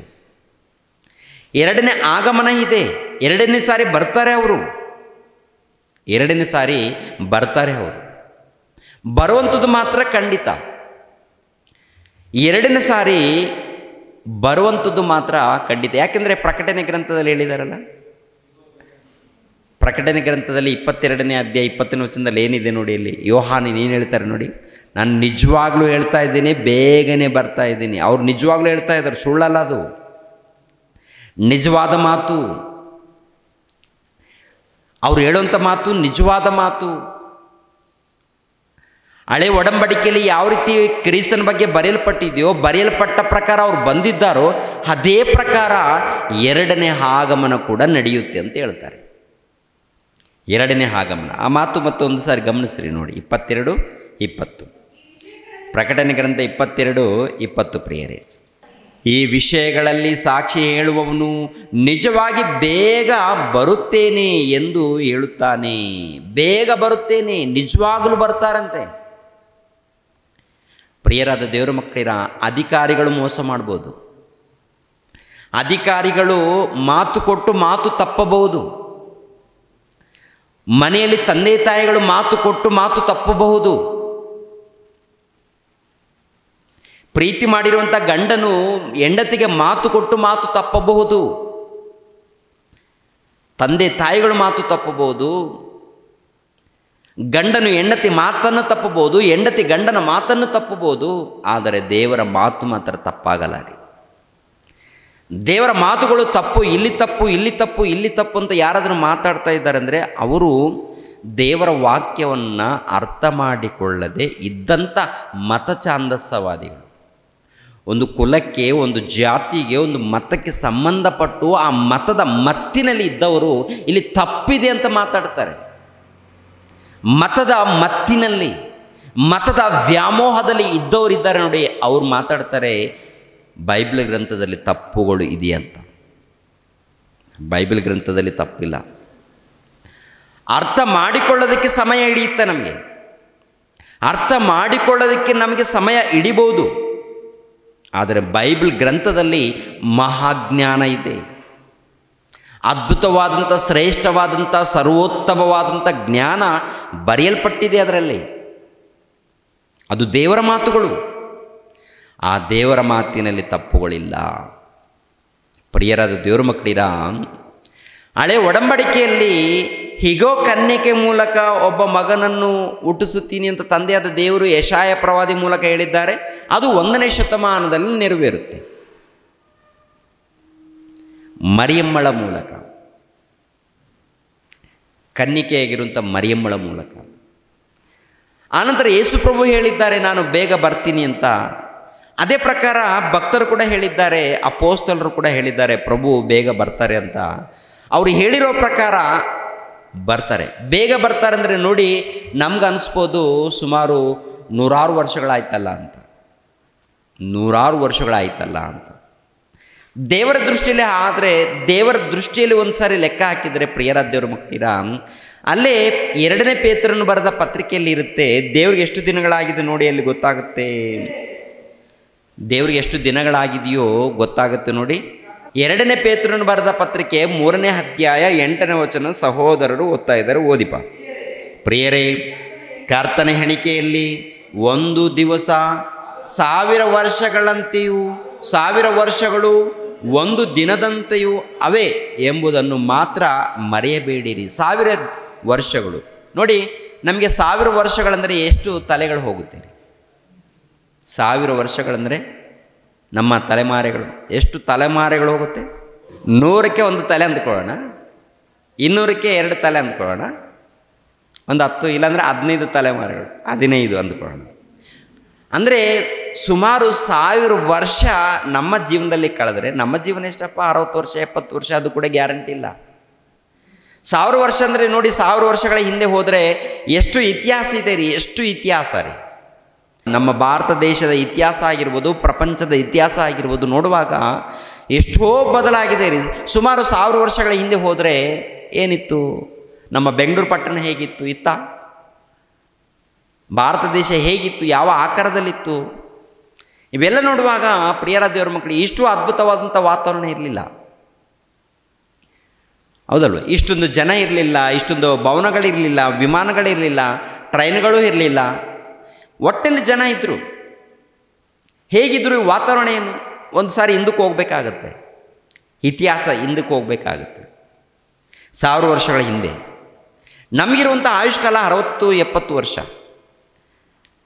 ನಮಗೆ ಬೇಗ ಅಂದರೆ 1 ದಿನ 2 ದಿನ 3 ದಿನ ಅಂದರೆ ಮಸ್ತಾಯಿತು. 1000 ವರ್ಷಕ್ಕೆ ದೇವರಿಗೆ 1 ದಿನ ಲೆಕ್ಕ ಅಂತೆ. ಇದು ಕೂಡ ದೊಡ್ಡ ಲೆಕ್ಕ ಅಲ್ಲ ರೀ. ಯಾಕೆಂದರೆ ಪ್ರಾರಂಭದಲ್ಲಿ ಲೆಕ್ಕ ಮಾಡುವಾಗ ಏನ್ರಿ 6 ದಿನಗಳ ಲೆಕ್ಕ ಹೇಳ್ತಾರೆ. ಅವು ಲೆಕ್ಕಗಳು ನೋಡುವಾಗ ಕೋಟಿ ವರ್ಷ, ಕೋಟ್ಯಾನುಗಟ್ಟಲೆ ವರ್ಷಗಳಾಗುತ್ತೆ ರೀ ದೇವರಿಗೆ. ನಮ್ಮ ಎಣಿಕೆಯಲ್ಲಿ ಕೋಟ್ಯಾನುಗಟ್ಟಲೆ ವರ್ಷಗಳಾಗುತ್ತೆ, ದೇವರ ಎಣಿಕೆಯಲ್ಲಿ 6 ದಿನಗಳು. ದೇವರ ಎಣಿಕೆಯಲ್ಲಿ 6 ದಿನಗಳು ಮಾತ್ರ. ಹೋಗಲಿ, ಅವೆಲ್ಲ ಪಕ್ಕಕ್ಕೆ ಇಡೋಣ. ಇಲ್ಲಿ 1000 ವರ್ಷ ಒಂದು ದಿನಕ್ಕೆ 1000 ವರ್ಷ ಅಂತ ಹೇಳಿದಾರಲ್ಲ ದೇವ್ರ ದೃಷ್ಟಿಯಲ್ಲಿ. ದೇವರ ದೃಷ್ಟಿಯಲ್ಲಿ ಎಷ್ಟು ದಿನ ಆಯ್ತಪ್ಪ ಯೇಸು ಪ್ರಭು ಪರಲೋಕಕ್ಕೆ ಹೋಗಿ? 2 ದಿನ ಆಗಿದೆ. ಎಷ್ಟು ದಿನ ಆಗಿದೆ? 2 ದಿನ ಆಗಿದೆ. ಬೇಗ ಅಂತ ಹೇಳಿದ್ದಾರೆ ಅಂದರೆ ಬೇಗ ಬರ್ತೀನಿ ಅಂದರೆ ಇನ್ನೊಂದು 2-3 ದಿನ ಆಗ್ಬೋದು. ಇನ್ನೊಂದು 2-3 ದಿನ ಅಂದರೆ ಎಷ್ಟು ವರ್ಷ ಆಗುತ್ತೆ ಹೇಳಿ? ಇನ್ನೊಂದು 2-3 ವರ್ಷ ಅಂದರೆ ಇನ್ನೊಂದು 2-3 ಸಾವಿರ ವರ್ಷಗಳಾಗುತ್ತೆ ರೀ. ಸುಮ್ಮನೆ ಅದು ಗ್ಯಾರಂಟಿ ಇಲ್ಲ, ಯಾಕೆಂದರೆ ಯಾವಾಗ ಬರ್ತಾರೆ ನಮ್ಗೆ ಗೊತ್ತಿಲ್ಲ. ಸುಮ್ಮನೆ ಒಂದು ವೇಳೆ ಅಂದುಕೊಂಡ್ರೆ ಇನ್ನೊಂದು 2-3 ದಿನಗಳು ಬಿಟ್ಟುಬಿಡೋಣ ದೇವರು ಅಂತ ಒಂದು ವೇಳೆ ಅಂದುಕೊಂಡ್ರೆ ಇನ್ನೂ 2-3 ಸಾವಿರ ವರ್ಷಗಳು ಹೋಗಬೇಕಾಗತ್ತೆ ದೇವರ ಎಣಿಕೆಯಲ್ಲಿ. ಅದಕ್ಕೆ ದೇವರು ಹೇಳಿದಾರಲ್ಲ, ನಾನು ಬೇಗ ಬರ್ತೀನಂದರೆ ಅವ್ರ ದಿನದಲ್ಲಿ ಏನಪ್ಪ ಅಂದರೆ 1-2 ದಿನ ಕಳೆದಿದೆ, ಇವಾಗ 3ನೇ ದಿನದಲ್ಲಿ ಅವ್ರು ಇದ್ದಾರೆ. ಇನ್ನೊಂದು ಬಂದರೆ 1-2-3 ದಿನದಲ್ಲಿ ಬರ್ಬೋದು. ನಮ್ಮ ದಿನಗಳ ಲೆಕ್ಕ ಹಾಕಿದರೆ ಸುಮಾರು 1000ಗಟ್ಟಲೆ ದಿನಗಳ ಲೆಕ್ಕ ಹಾಕ್ತಾರೆ. ನಮ್ಗೆ ತಾಳ್ಮೆ ಇಲ್ಲ. ಅವ್ರು ಯಾವಾಗಾದರೂ ಬರಲಿ, ನೀನು ಭಕ್ತಿಯಲ್ಲಿ ಇರಬೇಕಪ್ಪ. ಉದ್ದೇಶ ಏನು ಗೊತ್ತಾ? ನಾನು ಬೇಗ ಬರ್ತೀನಿ, ನೀವು ನೆನೆಸದ ಗಳಿಯಲ್ಲಿ ಬರ್ತೀರಿ, ಕಳ್ಳನು ಬರುವಂತೆ ನಾನು ಬರ್ತೀನಿ. ನೀವು ಹೇಗಿರಬೇಕು, ನೀವು ಹೇಗೆ ಬಾಳಬೇಕು, ನೀವು ಅದನ್ನು ಕಲಿಸ್ಬೇಕು. ಕತ್ತಲೆಯಲ್ಲಿ ಒಬ್ಬ ಕಳ್ಳನು ಬರುವಂತೆ ಪ್ರಭು ಬರ್ತಾನಂದಾಗ ಕತ್ತಲೆಯಲ್ಲಿ ಬರ್ತಾರೆ ಗೊತ್ತಾ ಅಂತಾರೆ. ಕಳ್ಳನು ಬರುವಂತೆ ಬರ್ತಾರಂದರೆ ರಹಸ್ಯವಾಗಿ ಬರ್ತಾರೆ ಗೊತ್ತಾ. ಬೇಗನೆ ಬರ್ತಾರಂದರೆ ಆಲ್ರೆಡಿ ಬಂದೋಗಿದ್ದಾರೆ ಗೊತ್ತಾ. ನೋಡಿ ಪ್ರಿಯರೇ, ಬೇಗನೆ ಬರ್ತೀರಂದರೆ ಆಲ್ರೆಡಿ ಬಂದು ಹೋಗಿದ್ದಾರಂತೆ, ಕೆಲವರು ಬಂದಿದ್ದಾರಂತೆ, ಮತ್ತು ಕೆಲವರು ಹೀಗೆ ನಮ್ಮ ಸಮಾಜದಲ್ಲಿದೆ. ಬೇಗ ಅಂದರೆ ಅವರ ದೃಷ್ಟಿಯಲ್ಲಿ ಇದು ದೊಡ್ಡ ದಿನಗಳೇ ಅಲ್ವೇ ಅಲ್ಲ. ದೇವ್ರ ದೃಷ್ಟಿಯಲ್ಲಿ ದೊಡ್ಡ ದಿನಗಳ, ಬಹಳ ದಿನಗಳ ಇಲ್ಲ ಪ್ರಿಯರೇ. ಯಾಕೆಂದರೆ ನಮಗೆ ಕೊಟ್ಟಂಥ ಆಯುಷ್ಕಾಲದಲ್ಲಿ ಈ ದಿನಗಳಲ್ಲಿ ನಮಗೇನು ಅನ್ನಿಸುತ್ತಂದರೆ ಅಮ್ಮೋ ಬಹಳ ವರ್ಷಗಳಾಯ್ತಲ್ಲ ಅಂದರೆ. ಇವರು ಕೆಲವರು ಇರ್ತಾರಲ್ವ, ಕೆಲವರು ಮೂಢರಿರ್ತಾರೆ, ಅವರು ಕೂಡ ಏನಂತಾರೆ, ಅಬ್ಬಬ್ಬ ಎಷ್ಟು ವರ್ಷಪ್ಪ ಹೇಳಿದ್ರಲ್ಲಪ್ಪ ಬರ್ತಾರೆ ಇನ್ನೂ ಬರಲೇ ಇಲ್ಲ. ಬಂದರೆ ನಿನ್ನ ಗತಿ ಏನಾಗುತ್ತೆ ಗೊತ್ತಾ? ನಿನಗೆ ಅವ್ರು ಬಂದರೆ ನಿನ್ನ ಗತಿ ಏನಾಗುತ್ತೆ ಗೊತ್ತಾ? ಇನ್ನು ತುಂಬ ಜನ ಏನ್ರಿ ದೀಕ್ಷೆ ಸ್ಥಾನನೇ ಪಡ್ಕೊಂಡಿಲ್ಲ, ಟಕ್ ಅಂತ ತಿಳಿದ್ರಂತ ತಿಳ್ಕೊ. ಇವ್ರ ಗತಿ ಏನಪ್ಪ, ಇವರೆಲ್ಲರ ಗತಿ. ಯೇಸು ಪ್ರಭು ನಾಳೆ ಬಂದರಂತ ತಿಳ್ಕೊಳ್ಳಿ, ರೋಮನ್ ಕ್ಯಾಥಲಿಕ್ ಚರ್ಚಿನವರು ಇನ್ನೂ ದೀಕ್ಷೆ ಸ್ಥಾನನೇ ಪಡ್ಕೊಂಡಿಲ್ಲ, ಅವರು ಇನ್ನೂ ದೀಕ್ಷೆ ಸ್ಥಾನನೇ ಪಡೆದುಕೊಂಡಿಲ್ಲ. ಫಾದರ್ಗಳು ಮತ್ತೇನು ಮಾಡ್ತಾರೆ, ಇಲ್ಲ ಪರವಾಗಿಲ್ಲ, ಅದು ಏನದು ದೀಕ್ಷೆ ಸ್ಥಾನ ಕೊಡಲೇಬೇಕು ಅಂತ ಇರುತ್ತಲ್ಲ ಬೈಬಲ್ ಗ್ರಂಥದಲ್ಲಿ. ಬೈಬಲ್ ಗ್ರಂಥದಲ್ಲಿ ದೀಕ್ಷೆ ಸ್ಥಾನ ಖಂಡಿತವಾಗಿಯೂ ಕೊಡಲೇಬೇಕು ಅಂತ ಇರುತ್ತಲ್ವಾ, ಇನ್ನೂ ಕೊಟ್ಟಿಲ್ಲ. ಅಂದರೆ ಯೇಸು ಪ್ರಭು ಮರಣ ಹೊಂದುವಂಥ ಸಮಯದಲ್ಲಿ ಒಬ್ಬ ಕಳ್ಳನು ಬದಲಾಗಿ ದೇವರನ್ನು ಬೇಡಿಕೊಂಡಿರುವುದರಿಂದ ಪರಲೋಕಕ್ಕೆ ಅಂದರೆ ಪರದೇಶಕ್ಕೆ ಹೋಗಿದ್ದಾನಲ್ಲ, ಅದ್ರ ಪ್ರಕಾರ ನಿಮ್ಗೆ ಏನಾದರೂ ಬರುತ್ತಾ? ಆ ಕಾಲ ಬೇರೆ, ನಿಮ್ಮ ಕಾಲ ಬೇರೆಯ? ಅವರ ಕಾಲ ಬೇರೆ, ನಮ್ಮ ಕಾಲ ಬೇರೆ. ನಮ್ಮ ಕಾಲ ಏನು ಗೊತ್ತಾ? ಖಂಡಿತವಾಗಿ ಯೇಸು ಕ್ರಿಸ್ತನ ನಂಬಿಕೊಂಡು ದೀಕ್ಷಾಸ್ಥಾನ ಪಡೆದುಕೊಳ್ಳುವಂಥ ಕಾಲ ಇದು. ದೇವರ ಆಜ್ಞೆಗಳಲ್ವಾ, ದೇವರ ಆಜ್ಞೆಗಳು. ಅಂದರೆ ದೇವರ ಆಜ್ಞೆಗಳನ್ನು ಮೀರಿ ಇನ್ನೂ ಅನೇಕರು ಇದ್ದಾರೆ, ಅವರಿಗೆ ದೀಕ್ಷಾಸ್ಥಾನ ಪಡ್ಕೊಂಡಿಲ್ಲ. ನಾವು ಕ್ರೈಸ್ತರಂತ ಹೇಳ್ಕೊಳ್ತಾ ಇದ್ದಾರೆ, ಕ್ರೈಸ್ತರಂತ ಹೇಳ್ಕೊಳ್ತಾ ಇದ್ದಾರೆ. ಯೇಸು ಕ್ರಿಸ್ತರನ್ನು ನಂಬಿ 10 ವರ್ಷ ಆಗಿರುತ್ತೆ, 15 ವರ್ಷ ಆಗಿರುತ್ತೆ, 20 ವರ್ಷ ಆಗಿರುತ್ತೆ, ದೀಕ್ಷೆ ಸ್ಥಾನನೇ ಪಡ್ಕೊಂಡಿಲ್ಲ. ಮತ್ತು ಅಷ್ಟು ಒಳಗಡೆ ಗೊಟಕ್ಕಂದು ಸತ್ತೋದ್ರೆ ಪ್ರಾಣ ಹೋದರೆ ಎಲ್ಲಿಗೆ ಹೋಗ್ತಾರಪ್ಪ ಇವರೆಲ್ಲರೂ ಕೂಡ? ಬೈಬಲ್ ಪ್ರಕಾರ ಕನಿಕರ ಇಲ್ಲದೆ ನರಕಕ್ಕೆ ಹೋಗ್ತಾರೆ. ದೇವರು ಹೇಳ್ತಾರೆ, ಪ್ರಭುವೇ ನಿನ್ನನ್ನು ನಂಬಿಕೊಂಡಿದ್ದೀನಿ. ಹೌದಪ್ಪ, ನನ್ನನ್ನು ನಂಬಿಕೊಂಡಿದ್ದಿ, ರುಜುವೇನು? ನನ್ನನ್ನು ನಂಬಿಕೊಂಡಿದ್ದು ಕರೆಕ್ಟಪ್ಪ, ರುಜುವೇನಪ್ಪ? ನನ್ನ ಮಾತನ್ನು ಕೇಳಿದೀಯಾ? ನನ್ನ ಆಜ್ಞೆಗಳನ್ನು ಪಾಲಿಸಿದೀಯಾ? ಮತ್ತು ದೀಕ್ಷಾಸ್ಥಾನ ಪಡ್ಕೊ ಅಂತ ನಾನು ಹೇಳಿದ್ದೀನಲ್ಲ, ಯಾವಾಗಾದರೂ ದೀಕ್ಷಾಸ್ಥಾನ ತೊಗೊಂಡಿದ್ದೀಯಾ? ಇಲ್ಲ ಪ್ರಭುವೇ, ನಮ್ಮ ಬೋಧಕರು ಬೇರೆ ರೀತಿಯಲ್ಲಿ ಹೇಳಿದ್ರು ಪ್ರಭುವೇ. ಹೌದಪ್ಪ, ನಾನು ಮಾತುಗಳ ಬರೆಸಿದ್ದೀನಲ್ಲ, ಅದನ್ನು ಯಾಕೆ ಪರಿಶೋಧನೆ ಮಾಡಿಲ್ಲ ನೀನು? ಯಾಕೆ ಪರಿಶೋಧನೆ ಮಾಡಿಲ್ಲ? ಅದಕ್ಕೆ ಇಷ್ಟು ತನಕ ಸಿಸ್ಟರು ರೇಖರವರು ದೀಕ್ಷಾಸ್ಥಾನದ ಬಗ್ಗೆ ಮಾತನಾಡಿದ್ರು, ವಾಕ್ಯಗಳನ್ನು ತೋರಿಸಿದ್ದಾರೆ. ಮತ್ತು ಕಲಿತು ಆನಂತರ ತಕ್ಷಣ ಏನ್ರಿ ನಮ್ಮ ಬಳಿಯಲ್ಲಿ ಬರುವಂಥ ಅವಶ್ಯಕತೆ ಇಲ್ಲ. ನಿಮ್ಮ ಬೋಧಕರ ಬಳಿಯಲ್ಲಿ ಹೋಗಿ ದೀಕ್ಷಾಸ್ಥಾನ ಪಡೆದುಕೊಳ್ಬೇಕಲ್ವಾ? ನಮ್ಮ ಬಳಿಯಲ್ಲಿ ಬರಬೇಕಾ? ಅವಶ್ಯಕತೆ ಇಲ್ಲ. ನಿಮ್ಮ ಬೋಧಕರು ಯಾರಿದ್ದಾರೆ, ನಿಮ್ಮ ಬೋಧಕರು ಯಾರಿದ್ದಾರೆ, ಅವ್ರ ಬಳಿಯಲ್ಲಿ ಹೋಗಿ ವಾಕ್ಯದ ಪ್ರಕಾರ ಯಾವ ರೀತಿ ದೀಕ್ಷಾಸ್ಥಾನ ಇದೆಯೋ ಅದು ನೀರಿನ ಮೂಲಕ ಅದೇ ಪ್ರಕಾರ ತಗೊಳ್ಬೇಕು ಪ್ರತಿ ಒಬ್ಬರು ಕೂಡ. ಒಂದು ವೇಳೆ ನೀವು ದೀಕ್ಷಾಸ್ಥಾನ ಪಡೆದುಕೊಳ್ಳದೆ ನಾನು ದೇವರನ್ನ ನಂಬಿಕೊಂಡಿದ್ದೀನಿ, ನನಗೆ ರಕ್ಷಣೆ ಬರುತ್ತೆ, ನನಗೆ ಪರಲೋಕ ಸಿಗುತ್ತೆ ಅಂದರೆ, ನಾಳೆನೇ ಯೇಸು ಪ್ರಭು ಬಂದರೆ, ಬೇಗ ಬರ್ತೀನಿ ಅಂದಂತ ಆ ಪ್ರಭು ತಡ ಮಾಡದೆ ಬಂದರೆ ನಿನ್ನ ಗತಿ ಏನು?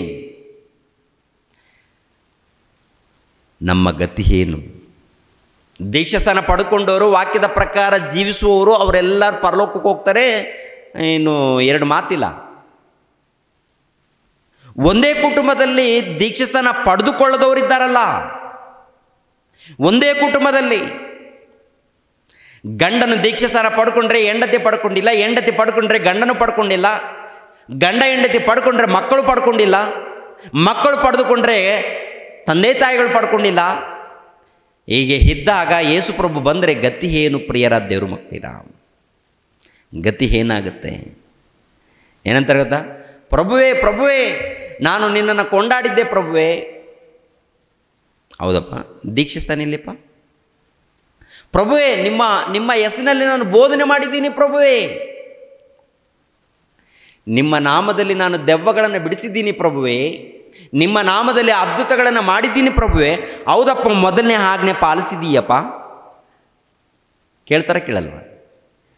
ನೋಡಿ ಆ ಮಾತನ್ನು ಒಂದು ಸಾರಿ, ಎಷ್ಟು ಚೆನ್ನಾಗಿದೆಯೋ. ಮತ್ತಾಯನ ಬರೆದ ಸುವಾರ್ತೆ 7ನೇ ಅಧ್ಯಾಯ, ಮತ್ತಾಯನ ಬರೆದ ಸುವಾರ್ತೆ 7ನೇ ಅಧ್ಯಾಯ 21ನೇ ವಚನವನ್ನು ಗಮನಿಸಿರಿ ಪ್ರಿಯರಾದ ದೇವರ ಮಕ್ಕಳಿದೆ. ನನ್ನನ್ನು ಸ್ವಾಮಿ ಸ್ವಾಮಿ ಅನ್ನುವವರೆಲ್ಲರೂ ಪರಲೋಕ ರಾಜ್ಯದಲ್ಲಿ ಸೇರುವರೆಂದು ನೆನೆಸಬೇಡಿರಿ. ಪರಲೋಕದಲ್ಲಿರುವ ನನ್ನ ತಂದೆಯ ಚಿತ್ತದಂತೆ ನಡೆಯುವವನೇ ಪರಲೋಕ ರಾಜ್ಯಕ್ಕೆ ಸೇರುವವನು. ಅಂದರೆ ಪರಲೋಕಕ್ಕೆ ಎಲ್ಲರೂ ಕೂಡ ಹೋಗಲ್ಲ. ಸ್ವಾಮಿ ಪ್ರಭುವೇ ಏಸಯ್ಯ ಅನ್ನೋರೆಲ್ಲರೂ ಕೂಡ ಪರಲೋಕಕ್ಕೆ ಹೋಗಲ್ಲ. ಮತ್ತು ಯಾರು ಹೋಗ್ತಾರಂತೆ? ಪರಲೋಕದಲ್ಲಿರುವ ನನ್ನ ತಂದೆಯ ಚಿತ್ತದಂತೆ ನಡೆಯುವವನೇ ಪರಲೋಕ ರಾಜ್ಯಕ್ಕೆ ಸೇರುವನು. ಪರಲೋಕದಲ್ಲಿರುವಂಥ ನನ್ನ ತಂದೆ ಚಿತ್ತ. ದೀಕ್ಷಾಸ್ಥಾನ ಯಾರ ಮೂಲಕ ಬಂದದ್ದು? ಇದು ಬೈಬಲಲ್ಲಿ ಬರೆಯಲ್ಪಟ್ಟಿದೆ ಅಂದರೆ, ಬೈಬಲಲ್ಲಿ ತಿಳಿಸ್ಕೊಟ್ಟಿದ್ದಾರೆ ಅಂದರೆ, ದೇವರ ಮೂಲಕ ಬಂದಿರುವಾಗ ಆ ದೇವರ ಮಾತನ್ನು ಎಷ್ಟು ಮಂದಿ ಪಾಲಿಸ್ತಾ ಇದ್ದಾರೆ ಒಂದು ಸಾರಿ ಯೋಚನೆ ಮಾಡಿ. ಇದು ಇಲ್ಲಿ ಮಾತ್ರವಲ್ಲ, ಟೋಟಲ್ ಈ ಕರ್ನಾಟಕದಲ್ಲಿ ಪ್ರತಿ ಮನೆಗೆ ತಲುಪಬೇಕಾದಂಥ ಒಂದು ಪ್ರಸಂಗ ಇದು. ಪ್ರತಿ ಮನೆಗೆ ತಲುಪಬೇಕು. ಯಾಕೆಂದರೆ ಇನ್ನು ದೀಕ್ಷಾಸ್ಥಾನನೇ ಪಡೆದುಕೊಂಡಿಲ್ಲ, ದೀಕ್ಷಾಸ್ಥಾನ ಪಡೆದುಕೊಳ್ಳದೆ ನಾನು ಕ್ರೈಸ್ತನೆಂದು, ನಾನು ಭಕ್ತನೆಂದು ತುಂಬ ಜನ ಹೇಳ್ಕೊಳ್ತಾ ಇದ್ದಾರೆ. ಅಂಥವ್ರೆಲ್ಲರಿಗೂ ದೇವರು ಹೇಳುವಂಥ ಮಾತೇನು ಗೊತ್ತಾ? ಪ್ರಭು ಹೇಳುವಂಥ ಮಾತೇನು ಗೊತ್ತಾ? ನೋಡಿ ಪ್ರಿಯರೇ, ಸ್ವಾಮಿ ಸ್ವಾಮಿ ನಿನ್ನ ಹೆಸರಿನ ಮೇಲೆ ನಾವು ಬೋಧನೆ ಹೇಳಲಿಲ್ಲವೇ? ಅಂದರೆ ದೀಕ್ಷಾಸ್ಥಾನ ಪಡೆದುಕೊಳ್ಳದೆ ಬೋಧನೆ ಮಾಡಿದವರಿದ್ದಾರೆ,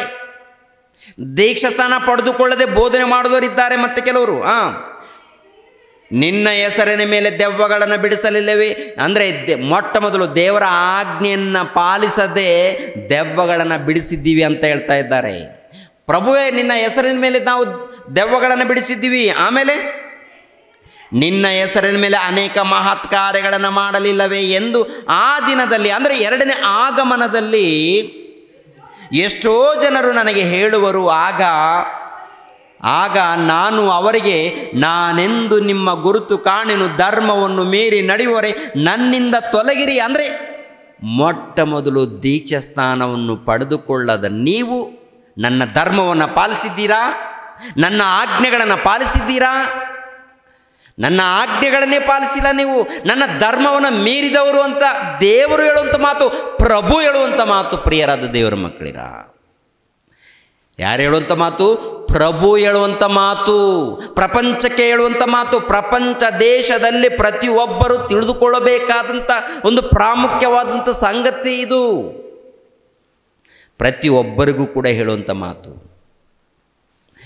ಅಂದರೆ ಯೇಸು ಕ್ರಿಸ್ತರು ಎರಡನೇ ಆಗಮನ ಬಂದಾಗ ಅನೇಕರು ಬರ್ತಾರೆ. ಪ್ರಭುವೇ, ನಿನ್ನ ನಾಮದಲ್ಲಿ ನಾವು ಬೋಧನೆ ಮಾಡಿದ್ದೀವಿ, ನಿನ್ನ ನಾಮದಲ್ಲಿ ನಾವು ಅನೇಕ ಅದ್ಭುತಗಳನ್ನು ಮಾಡಿದ್ದೀವಿ, ನಿಮ್ಮ ನಾಮದಲ್ಲಿ ಅನೇಕ ದೆವ್ವಗಳನ್ನು ಬಿಡಿಸಿದ್ದೀವಿ, ಸ್ವಸ್ಥತೆಗಳನ್ನು ಮಾಡಿದ್ದೀವಿ ಅಂದಾಗ ಏನ್ರಿ ಪ್ರಭು ಒಪ್ಪಿಕೊಳ್ಳಲ್ಲ. ಏನಂತಾರೆ ಗೊತ್ತಾ? ಏನಂತಾರೆ ಅವರು? ಧರ್ಮವನ್ನು ಮೀರಿ ನಡೆಯುವವರೇ ನನ್ನಿಂದ ತೊಲಗಿದೆ. ಅಂದರೆ ಏನಪ್ಪ ಅಂತ ನೋಡುವಾಗ, ಇವರು ದೇವರ ವಚನಗಳನ್ನು ಬಿಟ್ಟು ತಮ್ಮ ಸಿದ್ಧಾಂತಗಳನ್ನು, ತಮ್ಮ ಒಂದು ಅನಿಸಿಕೆಗಳನ್ನು ಪರಿಚಯ ಮಾಡಿ ದೀಕ್ಷಾಸ್ಥಾನ ಪಡೆದುಕೊಳ್ಳದೆ, ದೀಕ್ಷಾಸ್ಥಾನ ಯಾರಿಗೂ ಕೊಡದೆ, ಮಾಯ ಬೋಧನೆ ಮಾಡಿ ಏನ್ರಿ ಬೆಂಕಿಯ ಕೊಂಡಕ್ಕೆ ನಡೆಸೋರಿದ್ದಾರೆ ಪ್ರಿಯರೇ. ಬೆಂಕಿಯ ಕೊಂಡಕ್ಕೆ ನಡೆಸುವಂಥವ್ರು. ಅಂದರೆ ಯೇಸುಪ್ರಭು ಮಾತು ಅರ್ಥ ಆಗಿಲ್ವಾ? ಈಗಲೂ ಕೂಡ ಅರ್ಥ ಆಗ್ತಾ ಇಲ್ವಾ? ಈಗಲೂ ಕೂಡ ಅರ್ಥ ಮಾಡಿಕೊಳ್ಳದ ಜನರು ಪ್ರಪಂಚ ದೇಶದಲ್ಲಿ ತುಂಬಿ ತುಳುಕುತ್ತಾ ಇದ್ದಾರೆ. ಅದಕ್ಕೆ ಅವರೆಲ್ಲರಿಗೆ ಹೇಳಿರುವಂಥ ಮಾತೇನು ನೋಡುವಾಗ, ಧರ್ಮವನ್ನು ಮೀರಿ ನಡೆಯುವವರೇ ನನ್ನಿಂದ ತೊಲಗಿ, ಗೆಟ್ ಔಟ್, ಹೊರಗಡೆ ಹೋಗಿ. ಮಾತಂದರೆ ಮಾತದು, ಅಂದರೆ ಖಂಡಿತವಾದಂಥ ಮಾತುಗಳದು, ಕತೆಗಳಲ್ಲ, ಮಾಯ ಮಾತುಗಳಲ್ಲ, ಮಾಯ ಬೋಧನೆ ಅಲ್ಲ. ಇದು ಇರುವಂಥ ಬೋಧನೆ. ನೇರವಾಗಿ ಮಾತನಾಡಬೇಕು.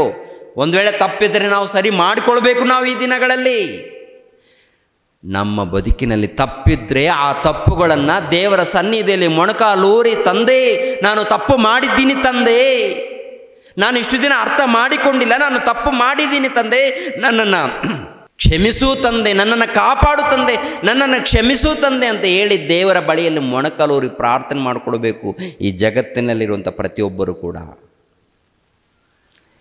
ಏನು ಮಾಡ್ತಾ ಇದ್ದಾರೆ, ಯಾವ ರೀತಿ ನಡ್ಕೊಳ್ತಾ ಇದ್ದಾರೆ ಅಂತ ನೋಡುವಾಗ ಏನ್ರಿ, ಇಲ್ಲ ರೀ, ಪಡ್ಕೊಂಡಿಲ್ವಾ? ಇಲ್ಲ.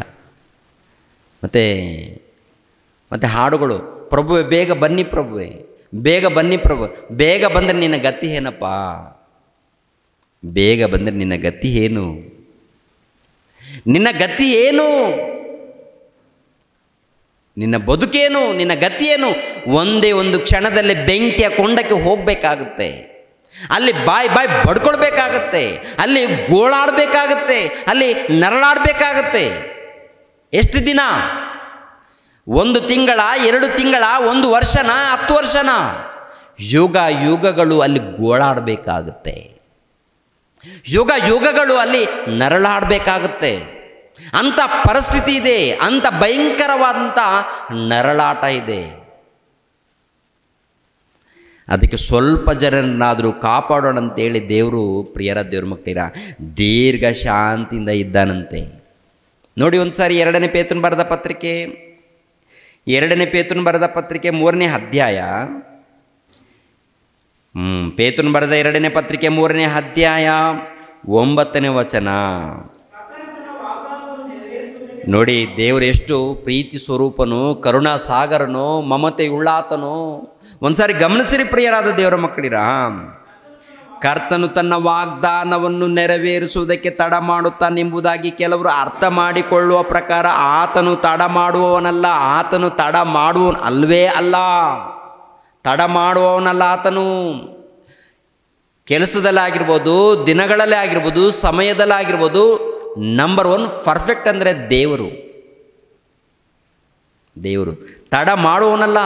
ಮತ್ತು ಯಾಕೆ ತಡ ಮಾಡಿದ್ದಾನೆ? ಆತನ ತಡ ಯಾಕೆ?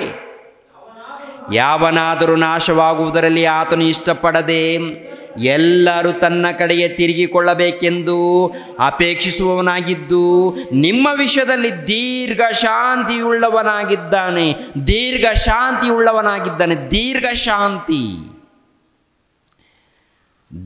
ಶಾಂತಿಯಿಂದ ಇದ್ದಾನಂತೆ. ನೀವು ಬದಲಾಗಬೇಕು. ಎಲ್ಲರೂ ತನ್ನ ಕಡೆಗೆ ತಿರುಗಿಕೊಳ್ಳಬೇಕೆಂದು ಅಪೇಕ್ಷಿಸುವವನಾಗಿದ್ದು ನಿಮ್ಮ ವಿಷಯದಲ್ಲಿ ದೀರ್ಘ ಶಾಂತಿಯುಳ್ಳವನಾಗಿದ್ದಾನೆ. ಅಂದರೆ ಅನೇಕರು ಇದ್ದಾರೆ ಈ ಪ್ರಪಂಚ ದೇಶದಲ್ಲಿ, ಮೊಟ್ಟ ಮೊದಲು ದೀಕ್ಷಾಸ್ಥಾನ ಎನ್ನುವಂಥ ಆಜ್ಞೆನೇ ಮರ್ತಿದ್ದಾರೆ, ದೀಕ್ಷಾಸ್ಥಾನನೇ ತಗೊಂಡಿಲ್ಲ. ಕೆಲವರು ಒಂದು ವೇಳೆ ತಗೊಂಡ್ರೆ ತಂಬಿಗೆಯಲ್ಲಿ ಏನರೇ ಚಿಮ್ಕಿಸಿರ್ತಾರಲ್ಲ ಅದರಲ್ಲಿ ತಗೊಂಡಿದ್ದಾರೆ. ಇನ್ನು ಕೆಲವರು ಭಿನ್ನವಾಗಿ ತಗೊಂಡಿದ್ದಾರೆ. ದೀಕ್ಷಾಸ್ಥಾನ ತೆಗೆದುಕೊಳ್ಳದವರು ಪಡೆದುಕೊಳ್ಳದವರು ಬಹಳ ಮಂದಿ ಇದ್ದಾರೆ. ಇನ್ನು ಹುಟ್ಟಿದಾಗ ತಗೊಂಡಿರ್ತಾರೆ. ಹುಟ್ಟಿದಾಗಲ್ಲಪ್ಪ, ಪಾಪ ಕ್ಷಮಾಪಣೆ ನಿಮಿತ್ತವಾಗಿ ದೀಕ್ಷಾಸ್ಥಾನ ಪಡೆದುಕೊಳ್ಬೇಕು. ಹುಟ್ಟಿದಾಗ ದೀಕ್ಷಾಸ್ಥಾನ ತಗೊಳ್ರಿ, ಹುಟ್ಟಿದಾಗ ದೀಕ್ಷಾಸ್ಥಾನ ಕೊಡ್ರಿ ಅಂತ ಪ್ರಭು ಹೇಳಿಲ್ಲ. ತುಂಬ ಜನ ಏನ್ರಿ ಹುಟ್ಟಿದ ಮಕ್ಕಳಿಗೆ ದೀಕ್ಷಾಸ್ಥಾನ ಕೊಡ್ತಾ ಇರ್ತಾರೆ. ಅವ್ರಿಗೇನು ಗೊತ್ತು? ಪಾಪನ ಗೊತ್ತಾ? ದೇವ್ರ ಬಗ್ಗೆ ಗೊತ್ತಾ? ದೇವ್ರ ವಾಕ್ಯ ಗೊತ್ತಾ?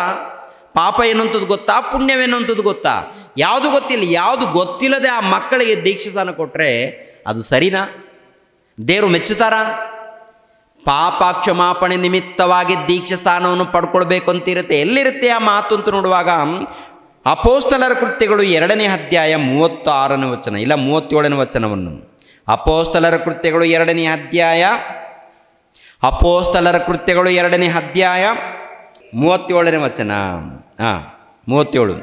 ಇದನ್ನು ಅವರು ಕೇಳಿ ಹೃದಯದಲ್ಲಿ ಅಲುಗು ನೆಟ್ಟಂತಾಗಿ ಪೇತ್ರನನ್ನು ಉಳಿದ ಅಪೋಸ್ತಲರನ್ನು, ಸಹೋದರರೇ ನಾವೇನು ಮಾಡಬೇಕು ಎಂದು ಕೇಳಲು ಪೇತ್ರನು ಅವರಿಗೆ, ನಿಮ್ಮ ಪಾಪಗಳು ಪರಿಹಾರವಾಗುವುದಕ್ಕಾಗಿ ನಿಮ್ಮಲ್ಲಿ ಪ್ರತಿಯೊಬ್ಬರು ದೇವರ ಕಡೆಗೆ ತಿರುಗಿಕೊಂಡು ಯೇಸು ಕ್ರಿಸ್ತರ ಹೆಸರಿನ ಮೇಲೆ ದೀಕ್ಷಾಸ್ನಾನ ಮಾಡಿಸಿಕೊಳ್ಳಿರಿ, ಆಗ ನೀವು ಪವಿತ್ರಾತ್ಮನ ದಾನವನ್ನು ಹೊಂದಿವಿರಿ.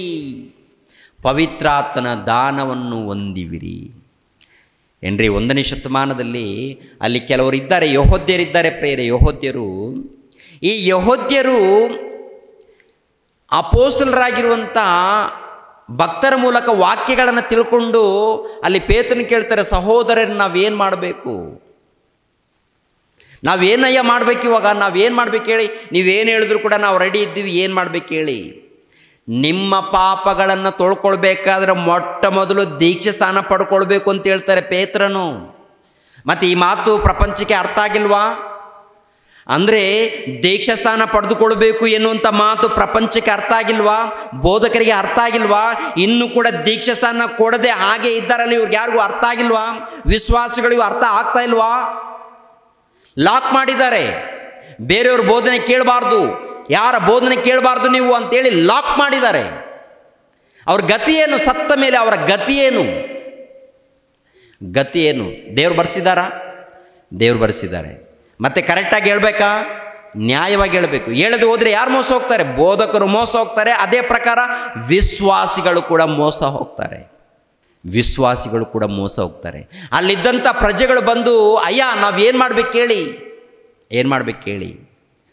ದೀಕ್ಷಾಸ್ಥಾನ ಪಡ್ಕೊಳ್ಬೇಕು ಅಂದಾಗ ಒಂದೇ ಒಂದು ದಿನದಲ್ಲಿ 3,000 ಮಂದಿ ದೀಕ್ಷಾಸ್ಥಾನ ಪಡೆದುಕೊಂಡು ದೇವರ ಸಭೆಯಲ್ಲಿ ಅವರು ಸೇರ್ತಾರೆ. ಪ್ರಿಯರಾದ ದೇವರ ಮಕ್ಕಳಿರ, ದೇವರ ಸಭೆಯಲ್ಲಿ ಸೇರಿದ ಮೇಲೆ ದೇವರಿಗೆ ವಿಧೇಯರಾಗಿ ಭಕ್ತಿಯಿಂದ ಅವ್ರು ನಡ್ಕೊಳ್ತಾರೆ. ಮತ್ತು ಈಗಿನ ಕಾಲದಲ್ಲಿ ಈಗಿನ ಕಾಲದಲ್ಲಿ. ಇನ್ನೂ ದೀಕ್ಷಾಸ್ಥಾನ ಪಡೆದುಕೊಳ್ಳದವರಿದ್ದಾರೆ, ಪಡೆದುಕೊಂಡಿಲ್ಲ. ನಾಳೆ ನೋಡೋಣ, ಮುಂದಿನ ವರ್ಷ ನೋಡೋಣ, ಹಬ್ಬ ಬಂದಾಗ ನೋಡೋಣ, ಹಬ್ಬ ಬಂದಾಗ ನೋಡೋಣ. ಇಲ್ಲಾಂದರೆ ಗುಡ್ ಫ್ರೈಡೇ ಬರಲಿ, ಈಸ್ಟರ್ ಹಬ್ಬ ಬರಲಿ, ಕ್ರಿಸ್ಮಸ್ ಹಬ್ಬ ಬರಲಿ, ಅವಾಗ ತೊಗೊಳ್ತೀನಿ. ಅಷ್ಟರೊಳಗಡೆ ನೀನು ಗೊಟಕ್ಕಂದರೆ ನಿನ್ನ ಗತಿ ಏನಪ್ಪ? ಗ್ಯಾರಂಟಿ ಇದೆಯಾ? ನಿನಗೇನಾದರೂ ಗ್ಯಾರಂಟಿ ಇದೆಯಾ? ಒಂದು ಫ್ಯಾನಿಗೆ ಗ್ಯಾರಂಟಿ ಇದೆ, ಒಂದು ಬೈಕಿಗೆ ಗ್ಯಾರಂಟಿ ಇದೆ, ಒಂದು ಟಿ ವಿಗೆ ಗ್ಯಾರಂಟಿ ಇದೆ. ನಿನ್ನ ಗುಂಡಿಗೆಗೆ ಗ್ಯಾರಂಟಿ ಇದೆಯಾ? ನಿನ್ನ ಗುಂಡಿಗೆಗೆ, ನಿನ್ನ ಕೈ ಕಾಲುಗಳಿಗೆ ಗ್ಯಾರಂಟಿ ಇದೆಯಾ? ಗ್ಯಾರಂಟಿ. ದೇವರಂತಾರೆ, ಮಗನೇ, ನಾಳೆ ಏನಾಗ್ತೀಯೋ ನಿನಗೆ ಗೊತ್ತಿಲ್ಲ ಮಗನೇ, ಮಗಳೇ. ಏನಂದ್ಕೊಳ್ತಾ ಇದೀಯ ಅಮ್ಮ? ಏನಂದ್ಕೊಳ್ತೀಯ? ಅಪ್ಪ ದಪ್ಪಗಿದ್ದೀನಿ, ಎತ್ತರಿದ್ದೀನಿ,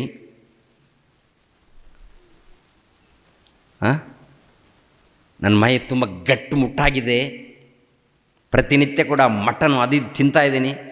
ಗುಂಡಿಗೆಪ್ಪ ತಿಂತಾಯಿದ್ದೆ ಕರೆಕ್ಟು. ತಿನ್ನುವಾಗಲೇ ನಿನ್ನ ಕೊರಳಿಗೆ ಬಿದ್ದರೆ, ಇಲ್ಲಾಂದರೆ ನಿನ್ನ ತಲೆಗೆ ಎತ್ತಿದ್ರೆ, ಇಲ್ಲಾಂದರೆ ನಿನ್ನ ಉಸಿರು ನಿಂತೋದ್ರೆ, ಇದು ನಿಮ್ಮ ಕೈಯಲ್ಲಿಲ್ಲ. ನಾಳೆ ಏನಾಗುತ್ತೋ ಗೊತ್ತಿಲ್ಲ. ಹಬ್ಬದವರೆಗೆ ನೋಡೋಕೆ ಹೋಗ್ಬೇಡ. ನಾಳೆನೇ, ಇವತ್ತು ತೊಗೊಳ್ಬೇಕಂದ್ರೆ ಇವತ್ತೇ ತೊಗೊಂಡ್ಬಿಡ್ಬೇಕು ದೀಕ್ಷಾಸ್ಥಾನ. ಅದಕ್ಕೆ ನಾವು ಏನು ಮಾಡಿದ್ದೀವಿ ಅಂದರೆ, ರಾತ್ರಿ 12 ಗಂಟೆಗೆ ಬಂದು ಕೇಳಿದ್ರು ಕೂಡ ನಾವು ರೆಡಿ ಮಾಡಿ ಕೊಡೋದಕ್ಕೆ ಎಲ್ಲ ಸಿದ್ಧತೆ ಮಾಡಿಕೊಂಡಿದ್ದೀವಿ, ದೇವರ ರಾಜ್ಯದಲ್ಲಿ ಸೇರಿಸೋದಕ್ಕೆ. ದೇವರಿಗೆ ನೀನು ಮಗನಾಗ್ತೀನಿ, ನನ್ನ ಪಾಪಗಳನ್ನು ತೊಳ್ಕೊಂಡು ದೇವರಿಗೆ ಮಗನಾಗ್ತೀನಿ, ದೇವರಿಗೆ ಮಗಳಾಗ್ತೀನಿ ಅಂದರೆ ಬಾ, ಎಷ್ಟು ದೂರ ಇರ್ತೀಯ ಬಂದ್ಬಿಡು. ಇಲ್ಲಾಂದ್ರೆ ನಿಮ್ಮ ಫಾದರ್ ಹತ್ರ, ಇಲ್ಲ ನಿಮ್ಮ ಪಾಸ್ಟ್ ಹತ್ರ ಹೋಗು, ಅಲ್ಲಿ ತೊಗೊಂಡು ಹೋಗು. ನನ್ನ ಹತ್ರ ಬರ್ತೀಯಾ? ಬಂದ್ಬಿಡು. ರಾತ್ರಿ ನಾನು ಬೆಂಗಳೂರಲ್ಲಿದ್ದರೆ ಖಂಡಿತವಾಗಿ ನೀನು ಯಾವಾಗ ಬರ್ತೀಯ, ಯಾವಾಗ ಬೇಕು ಹೇಳು, ಅದೇ ಸಮಯದಲ್ಲಿ ನೀನು ಕೊಡೋದಕ್ಕೆ ರೆಡಿ ಅಂತ. ಸಮಯವನ್ನು ಕಳಿಬಾರ್ದು ಪ್ರಿಯರಾದ ದೇವರ ಮಕ್ಕಳಿಗೆ. ಒಂದು ಸಾರಿ ಯೋಚನೆ ಮಾಡಿ ಪ್ರಿಯರಿ. ಅಲ್ಲಿ ಸುಮಾರು ನೋಡಿ ಎಷ್ಟು ಜನ ತೊಗೊಂಡಿದ್ದಾರೆ ಅಂತ ನೋಡುವಾಗ 41ನೇ ವಚನ, ಅವನ ಮಾತಿಗೆ ಒಪ್ಪಿಕೊಂಡವರು, ದೀಕ್ಷಾಸ್ನಾನ ಮಾಡಿಸಿಕೊಂಡವರು ಆ ದಿವಸ ಸುಮಾರು 3,000 ಜನರು ಅವರಲ್ಲಿ ಸೇರಿದರು. ಅವರು ಅಪೊಸ್ತಲರ ಬೋಧನೆಯನ್ನು ಕೇಳುವುದರಲ್ಲಿಯೂ, ಸಹೋದರರ ಅನ್ಯೋನ್ಯತೆಯಲ್ಲಿಯೂ, ರೊಟ್ಟಿ ಮುರಿಯುವುದರಲ್ಲಿಯೂ, ಪ್ರಾರ್ಥನೆಗಳಲ್ಲಿಯೂ ನಿರತರಾಗಿದ್ದರು. ಪ್ರಾರ್ಥನೆಗಳಲ್ಲಿ ಏನ್ರಿ, ಕರ್ತನ ಭೋಜನದಲ್ಲಿ, ಪ್ರತಿಯೊಂದರಲ್ಲಿ ಅನ್ಯೋನ್ಯತೆಯಲ್ಲಿ ಅವರು ನಿರತರಾಗಿದ್ದಾರೆ. ಪ್ರತಿನಿತ್ಯ ದೇವರ ಧ್ಯಾನದಲ್ಲಿ ಅವ್ರಿಗೆ ಸಿಗುತ್ತೆ ಪರಲೋಕ ಸತ್ತ ಮೇಲೆ.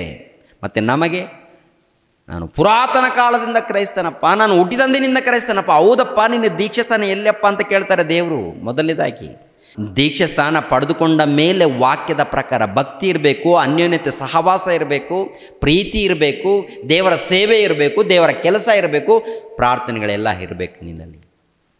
ಆವಾಗ ರಕ್ಷಣೆ ಬರುತ್ತೆ. ಮತ್ತೆ ಬನ್ನಿ ಎಲ್ಲಿಗೆ? ಅದೇ ಪೇತ್ರನು ಬರೆದ 2ನೇ ಪತ್ರಿಕೆ. ಪೇತ್ರನು ಬರೆದ 2ನೇ ಪತ್ರಿಕೆ, ಬೇಗ ಮುಗಿಸ್ತೀನಿ. ಯಾವನಾದರೂ ನಾಶವಾಗುವುದರಲ್ಲಿ ಆತನು ಇಷ್ಟಪಡದೆ ಎಲ್ಲರೂ ನನ್ನ ಕಡೆಗೆ ತಿರುಗಿಕೊಳ್ಳಬೇಕೆಂದು ಅಪೇಕ್ಷಿಸುವನಾಗಿದ್ದು, ನಿಮ್ಮ ವಿಷಯದಲ್ಲಿ ದೀರ್ಘ ಶಾಂತಿಯಾಗಿದ್ದಾನೆ. ದೇವರು, ತಂದೆಯಾದ ದೇವರು ದೀರ್ಘ ಶಾಂತಿ ಯಾಕಿದ್ದಾನಂದರೆ, ನೀನು ಬದಲಾಗ ಅಮ್ಮ, ನೀನು ಮೊದಲನೇದಾಗಿ ಬದಲಾಗಮ್ಮ. ಮೊದಲನೇದಾಗಿ ನನ್ನ ಭಕ್ತರೇ, ದೇವರ ಭಕ್ತರೇ ಎಲ್ಲೆಲ್ಲಿದ್ದೀರೋ ಬೇಗ ದೀಕ್ಷಾಸ್ಥಾನ ಪಡೆದುಕೊಳ್ಳ್ರಿ. ದೀಕ್ಷಾಸ್ಥಾನ ಪಡೆಯದವರು ಬೇಗ ಪಡೆದುಕೊಳ್ಳ್ರಿ. ದೇವರನ್ನು ಇಷ್ಟಪಡುವವರೇ, ದೇವರನ್ನು ಮೆಚ್ಚುವವರೇ, ದೇವ್ರಿಗೋಸ್ಕರ ಪ್ರಯಾಸ ಪಡುವವರೇ ಮೊಟ್ಟ ಮೊದಲು ದೀಕ್ಷಾಸ್ಥಾನ ಪಡೆದುಕೊಂಡು ದೇವರ ಕೆಲಸವನ್ನು ಪ್ರಾರಂಭ ಮಾಡಿ ದೇವರನ್ನ ಎದುರು ನೋಡುವಂಥದ್ದು. ಏನಿದ್ರೂ ಪರವಾಗಿಲ್ಲ, ಏನಿದ್ರೂ ಪರವಾಗಿಲ್ಲ ಅಂತ ಹೇಳಿದ್ರೆ ನಾವು ಮೋಸ ಹೋಗ್ತೀವಿ. ಮತ್ತೆ ಬನ್ನಿ, ಪ್ರಕಟಣೆ ಗ್ರಂಥ 22ನೇ ಅಧ್ಯಾಯ 12ನೇ ವಚನವನ್ನು ನೋಡಿ ಪ್ರಿಯರೇ. 12ನೇ ವಚನವನ್ನು, ಹೀಗೋ ಬೇಗ ಬರುತ್ತೇನೆ, ನಾನು ಪ್ರತಿಯೊಬ್ಬನಿಗೆ ಅವನವನ ನಡತೆಯ ಪ್ರಕಾರ ಕೊಡತಕ್ಕ ಪ್ರತಿಫಲವು ನನ್ನ ಕೈಯಲ್ಲಿ ಅದೇ. ಬೇಗ ಬರ್ತೀನಿ, ಒಟ್ಟಿನಲ್ಲಿ ಬರ್ತೀನಿ, ಬೇಗ ಬರ್ತೀನಿ. ನನ್ನ ಕೈಯಲ್ಲಿ ಅವನವನಿಗೆ ಕೊಡತಕ್ಕ ಪ್ರತಿಫಲ ನನ್ನ ಕೈಯಲ್ಲಿ ಅದೇ. ಪ್ರಭು ಕೈಯಲ್ಲಿದೆಯಂತೆ ಯಾರ್ಯಾರಿಗೆ ಎಂತೆಂಥ ಪ್ರತಿಫಲ ಕೊಡಬೇಕು. ನೀವು ಬಂದಿರಪ್ಪ, ದೀಕ್ಷೆಯನ್ನು ಪಡ್ಕೊಂಡಿದ್ದೀರಿ, ದೇವ್ರಿಗೆ ಸ್ತೋತ್ರವಾಗಲಿ. ಆಮೇಲೆ ಸಹವಾಸದಲ್ಲಿದ್ದೀರಾ, ದೇವ್ರ ಸ್ತೋತ್ರವಾಗಲಿ. ಪ್ರಾರ್ಥನೆಯಲ್ಲಿ ದೇವ್ರ ಸ್ತೋತ್ರವಾಗಲಿ. ಕೆಲಸದಲ್ಲಿ ದೇವ್ರೇನು ಮಾಡ್ತಾರೆ? ವಾಕ್ಯದಲ್ಲಿದ್ದಾರೆ, ಪ್ರಾರ್ಥನೆಯಲ್ಲಿದ್ದಾರೆ, ದೀಕ್ಷೆಯನ್ನು ಪಡ್ಕೊಂಡಿದ್ದಾರೆ, ಸುವಾರ್ತೆ ಮಾಡಿದ್ದಾರೆ, ಕೆಲಸ ಮಾಡಿದ್ದಾರೆ, ತ್ಯಾಗ ಮಾಡಿದ್ದಾರೆ. ಇವರಿಗೆ ಪರಲೋಕ ಕೊಡಿ, ಇವರಿಗೆ ಪರಲೋಕ ಕೊಡಿ. ಇವತ್ತು ಪಾಲ್ರಾಜ್ ಸಿದ್ಧನಾಗಿದ್ದಾನೆ, ಪಾಲ್ರಾಜ್ ಸಿದ್ಧನಾಗಿದ್ದಾನೆ. ಎಷ್ಟು ವರ್ಷಪ್ಪ ಹೋಗಿದೆಯಪ್ಪ ಚರ್ಚಿಗೆ? ಪರವಾಗಿಲ್ಲ ಪಾಪ, ಅವ್ರಿಗೆ ಅವ್ರ ಸಭೆಯವ್ರು ಹೇಳಿಲ್ಲ. ಇಲ್ಲಿ ಬಂದಮೇಲೆ ಎಷ್ಟೋ ವರ್ಷ ಹೋಗಿದ್ದೀನಿ ಸರ್, ನಾನು ಬೇಕೇ ಬೇಕು ಅಂತೇಳಿ ರೆಡಿಯಾಗಿದ್ದಾರೆ ಅವರು. ಕೆಲವ್ರು ಫೋನ್ ಮಾಡಿ ಏನ್ರಿ ಸುಮಾರು ದೂರದಿಂದ ಬಂದು ತೊಗೊಂಡು ಹೋಗ್ತಾ ಇರ್ತಾರೆ. ಆವಾಗ ದೀಕ್ಷೆ ಸ್ಥಾನ ತೊಟ್ಟಿ ಇರಲಿಲ್ಲ, ನಾನು ಕೆರೆಗೋ ಎಲ್ಲಿಗೋ ನದಿಗೆ ಕರ್ಕೊಂಡು ಹೋಗ್ತಾ ಇದ್ದೆ. ಅವ್ರದ್ದು ದುಡ್ಡಿದ್ದರೂ ಇಲ್ಲದಿದ್ದರೂ ಹೇಗೋ ಒಂದು ಪರವಾಗಿಲ್ಲ, ನಡಿ ಹೋಗೋಣ, ನಡೀರಿಪ್ಪ, ಮೊಟ್ಟ ಮೊದಲು ಬನ್ನಿಪ್ಪ. ನಾನಾದರೂ ಅವ್ರ ಬಳಿಯಲ್ಲಿ ಹೋಗ್ತೀನಿ, ಇಲ್ಲ ಅವ್ರನ್ನಾದರೂ ನಮ್ಮ ಬಳಿಯಲ್ಲಿ ಕರೆಸ್ಕೊಂಡು ಮೊಟ್ಟ ಮೊದಲು ದೇವರಿಗೆ ಹತ್ತಿರವಾಗಿ ಸೇರಿಸುವಂಥದ್ದು, ದೇವರಿಗೆ ಹತ್ತಿರವಾಗಿ ಸೇರಿಸುವಂಥದ್ದು. ಅನುಮಾನ ಬೇಡ. ನೀರಿನಲ್ಲಿ ಮುಳುಗು, ದೊಡ್ಡ ಅನುಮಾನ ಯಾಕಪ್ಪ?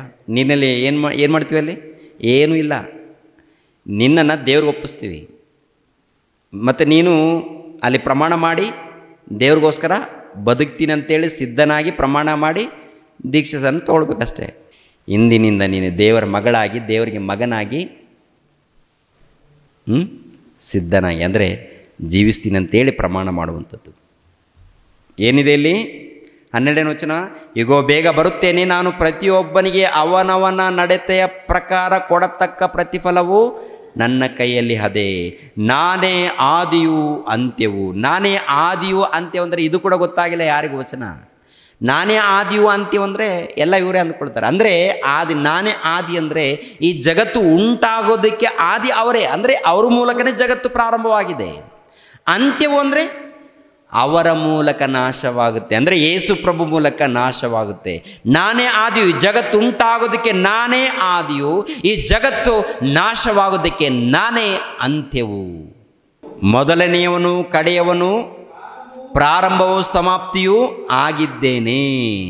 ತಮ್ಮ ನಿಲುವಂಗಿಗಳನ್ನು ತೊಳಕೊಂಡವರು ಧನ್ಯರು, ಅವರಿಗೆ ಜೀವ ವೃಕ್ಷದ ಹಕ್ಕು ಇರುವುದು. ಅವರು ಬಾಗಿಲುಗಳಿಂದ ಆ ಪಟ್ಟಣದೊಳಕ್ಕೆ ಸೇರುವರು, ಅಂದರೆ ಪರಲೋಕವನ್ನು ಸೇರಿಕೊಳ್ತಾರೆ, ನಿತ್ಯ ಜೀವವನ್ನು ಪಡೆದುಕೊಳ್ತಾರೆ, ಪರಲೋಕವನ್ನು ಪಡೆದುಕೊಳ್ತಾರೆ. ಯಾರು? ತಮ್ಮ ನಿಲುವಂಗಿಗಳನ್ನು ಶುಭ್ರ ಮಾಡಿಕೊಂಡವರು. ತಮ್ಮ ನಿಲುವಂಗಿಗಳನ್ನು ಅಂದರೆ ತಮ್ಮ ದೇಹವನ್ನು, ತಮ್ಮ ಹೃದಯವನ್ನು, ತಮ್ಮ ದೇಹವನ್ನು, ತಮ್ಮ ಹೃದಯವನ್ನು ಶುಭ್ರ ಮಾಡಿಕೊಂಡವರು ವಾಕ್ಯದ ಮೂಲಕ. ಈ ದೇಹದಲ್ಲಿ ಏನು ಬೀಳ್ತಾ ಇರುತ್ತೆ? ಗುಟಕಗಳು ಬೀಳ್ತಾ ಇರುತ್ತೆ. ಈ ದೇಹದಲ್ಲಿ ಗುಟಕ ಬೀಳ್ತಾ ಇರುತ್ತೆ. ಇದೆಲ್ಲ ಇದು ನಾಲ್ಗೆ ಯಾರು? ಈ ದೇಹ ಯಾರ್ದಪ್ಪ? ದೇವ್ರದು. ಇನ್ನೊಂದು ಏನಪ್ಪ ಇದು ಯಾರಿಗೆ ಆಲಯಪ್ಪ? ದೇವರಿಗೆ ಆಲಯ. ದೇವರಿಗೆ ಆಲಯ ಇದಾಗಿರುವಾಗ ಈ ಆಲಯದಲ್ಲಿ ಈ ಗುಟಕ ಹಾಕಿ ಎಲ್ಲ ಕೂಡ ಏನು ಮಾಡಿದ್ದಾರೆ? ಹೊಲಸು ಮಾಡಿದ್ದಾರೆ. ಹೊಲಸು. ದೇವರ ಆಲಯವನ್ನು ಹೊಲಸು ಮಾಡಿದ್ದಾನಂದರೆ ಅವನನ್ನು ದೇವ್ರು ಬಿಡ್ತಾನ? ಇನ್ನೊಬ್ಬನು ಏನು ಮಾಡ್ತಾನಪ್ಪ? ಕೆಲವರು ಏನೋ ಪಾಕಿಟ್ ಹರಿದು ಗುಟಕ್ಕಂತ ಹಾಕ್ತಾರೆ. ಇನ್ನು ಕೆಲವರು ಬ್ರ್ಯಾಂಡ್ ಶಾಪ್. ಎಲ್ಲಿದೆ ಬ್ರ್ಯಾಂಡ್ ಶಾಪು? ಒದ್ದಾಡ್ತಾನೆ ಪಿಕ್ಕಿ. ದುಡ್ಡಿಲ್ಲ ಅಂದರೆ ಹೆಂಡತಿಯನ್ನು ಹೊಡಿತಾನಿಲ್ಲ, ಇನ್ನೊಬ್ಬರ ಕಡೆ ಹೋಗ್ತಾನೆ, ಅಲ್ಲಿ ಇಸ್ಕೊಳ್ತಾನೆ, ಇಲ್ಲಿ ಇಸ್ಕೊಳ್ತಾನೆ. ಆಮೇಲೆ ಏನಪ್ಪ? ಹೇಗಾದರೂ ಮಾಡಿ ಇಲ್ಲಿ ಬೀಳಬೇಕು, ಗುಟ್ಟಕ್ಕಂತ ಬೀಳಬೇಕು. ಏನಿದೆ ಇಲ್ಲಿ? ರುಚಿನ ಮತ್ತ ಅಲ್ಲಪ್ಪ. ನೀನು ಬೆಂಕಿ ಕೊಂಡೋಗಿ ಹೋಗ್ತೀಯಪ್ಪ. ಇದು ದೇವರ ಆಲಯಪ್ಪ. ಅದು ನಿನ್ನ ದೇಹ ದೇವರಿಗೆ ಆಲಯಮ್ಮ. ನಿನ್ನ ದೇಹ ದೇವರಿಗೆ ಆಲಯವಾಗಿರುವಾಗ, ನಿನ್ನ ದೇಹ ದೇವ್ರದ್ದಾಗಿರುವಾಗ ಈ ದೇವರ ಆಲಯವನ್ನು ಯಾಕಪ್ಪ ನೀನು ಕೆಡಿಸಿದೀಯಾ? ಬಿಡ್ತಾನ ದೇವರು? ಕೈ ಬಿಡ್ತಾನ? ಬಾ ಮಗನೇ, ಏನು ದೇವ್ರೆ, ನನ್ನ ಆಲಯವನ್ನು ಏನು ಮಾಡಿದೀಯಾ? ಏನಿಲ್ಲ ದೇವರೇ. ಆವಾಗ ಕುಡ್ದಿದೀಯಾ? ತಿಂತೀಯಾ? ಗುಟ್ಕ ತಿಂತೀಯಾ? ಗುಟ್ಕ ತಿನ್ನೋರಿದ್ದಾರೆ, ಕುಡಿದವರಿದ್ದಾರೆ. ಆಮೇಲೆ ಮೈಯೆಲ್ಲ ಹೊಲಸು ಏನು ಹೊಲಸು? ವ್ಯಭಿಚಾರಕ್ಕೆ ಒಪ್ಪಿಸ್ತಾರೆ ಕೆಲವ್ರನ್ನ. ಅವ್ರನ್ನ ಎಲ್ಲರನ್ನ ಸೇರಿಸಿ ಒಂದು ಕುಣಿ ಮಾಡಿದ್ದಾರೆ ದೇವರು. ಬೆಂಕಿ ಕೊಂಡ ಏನಂತ ಕುಣಿ ಮಾಡಿದ್ದಾರೆ. ಆ ಕುಣಿಯಲ್ಲಿ ಒಬ್ಬೊಬ್ಬರನ್ನ ಹಾಕ್ತಾ ಇದ್ದಾರೆ. ನಿನಗೆ ಬಜ್ಜಿ ಹಾಕೋದು ಗೊತ್ತಲ್ಲ?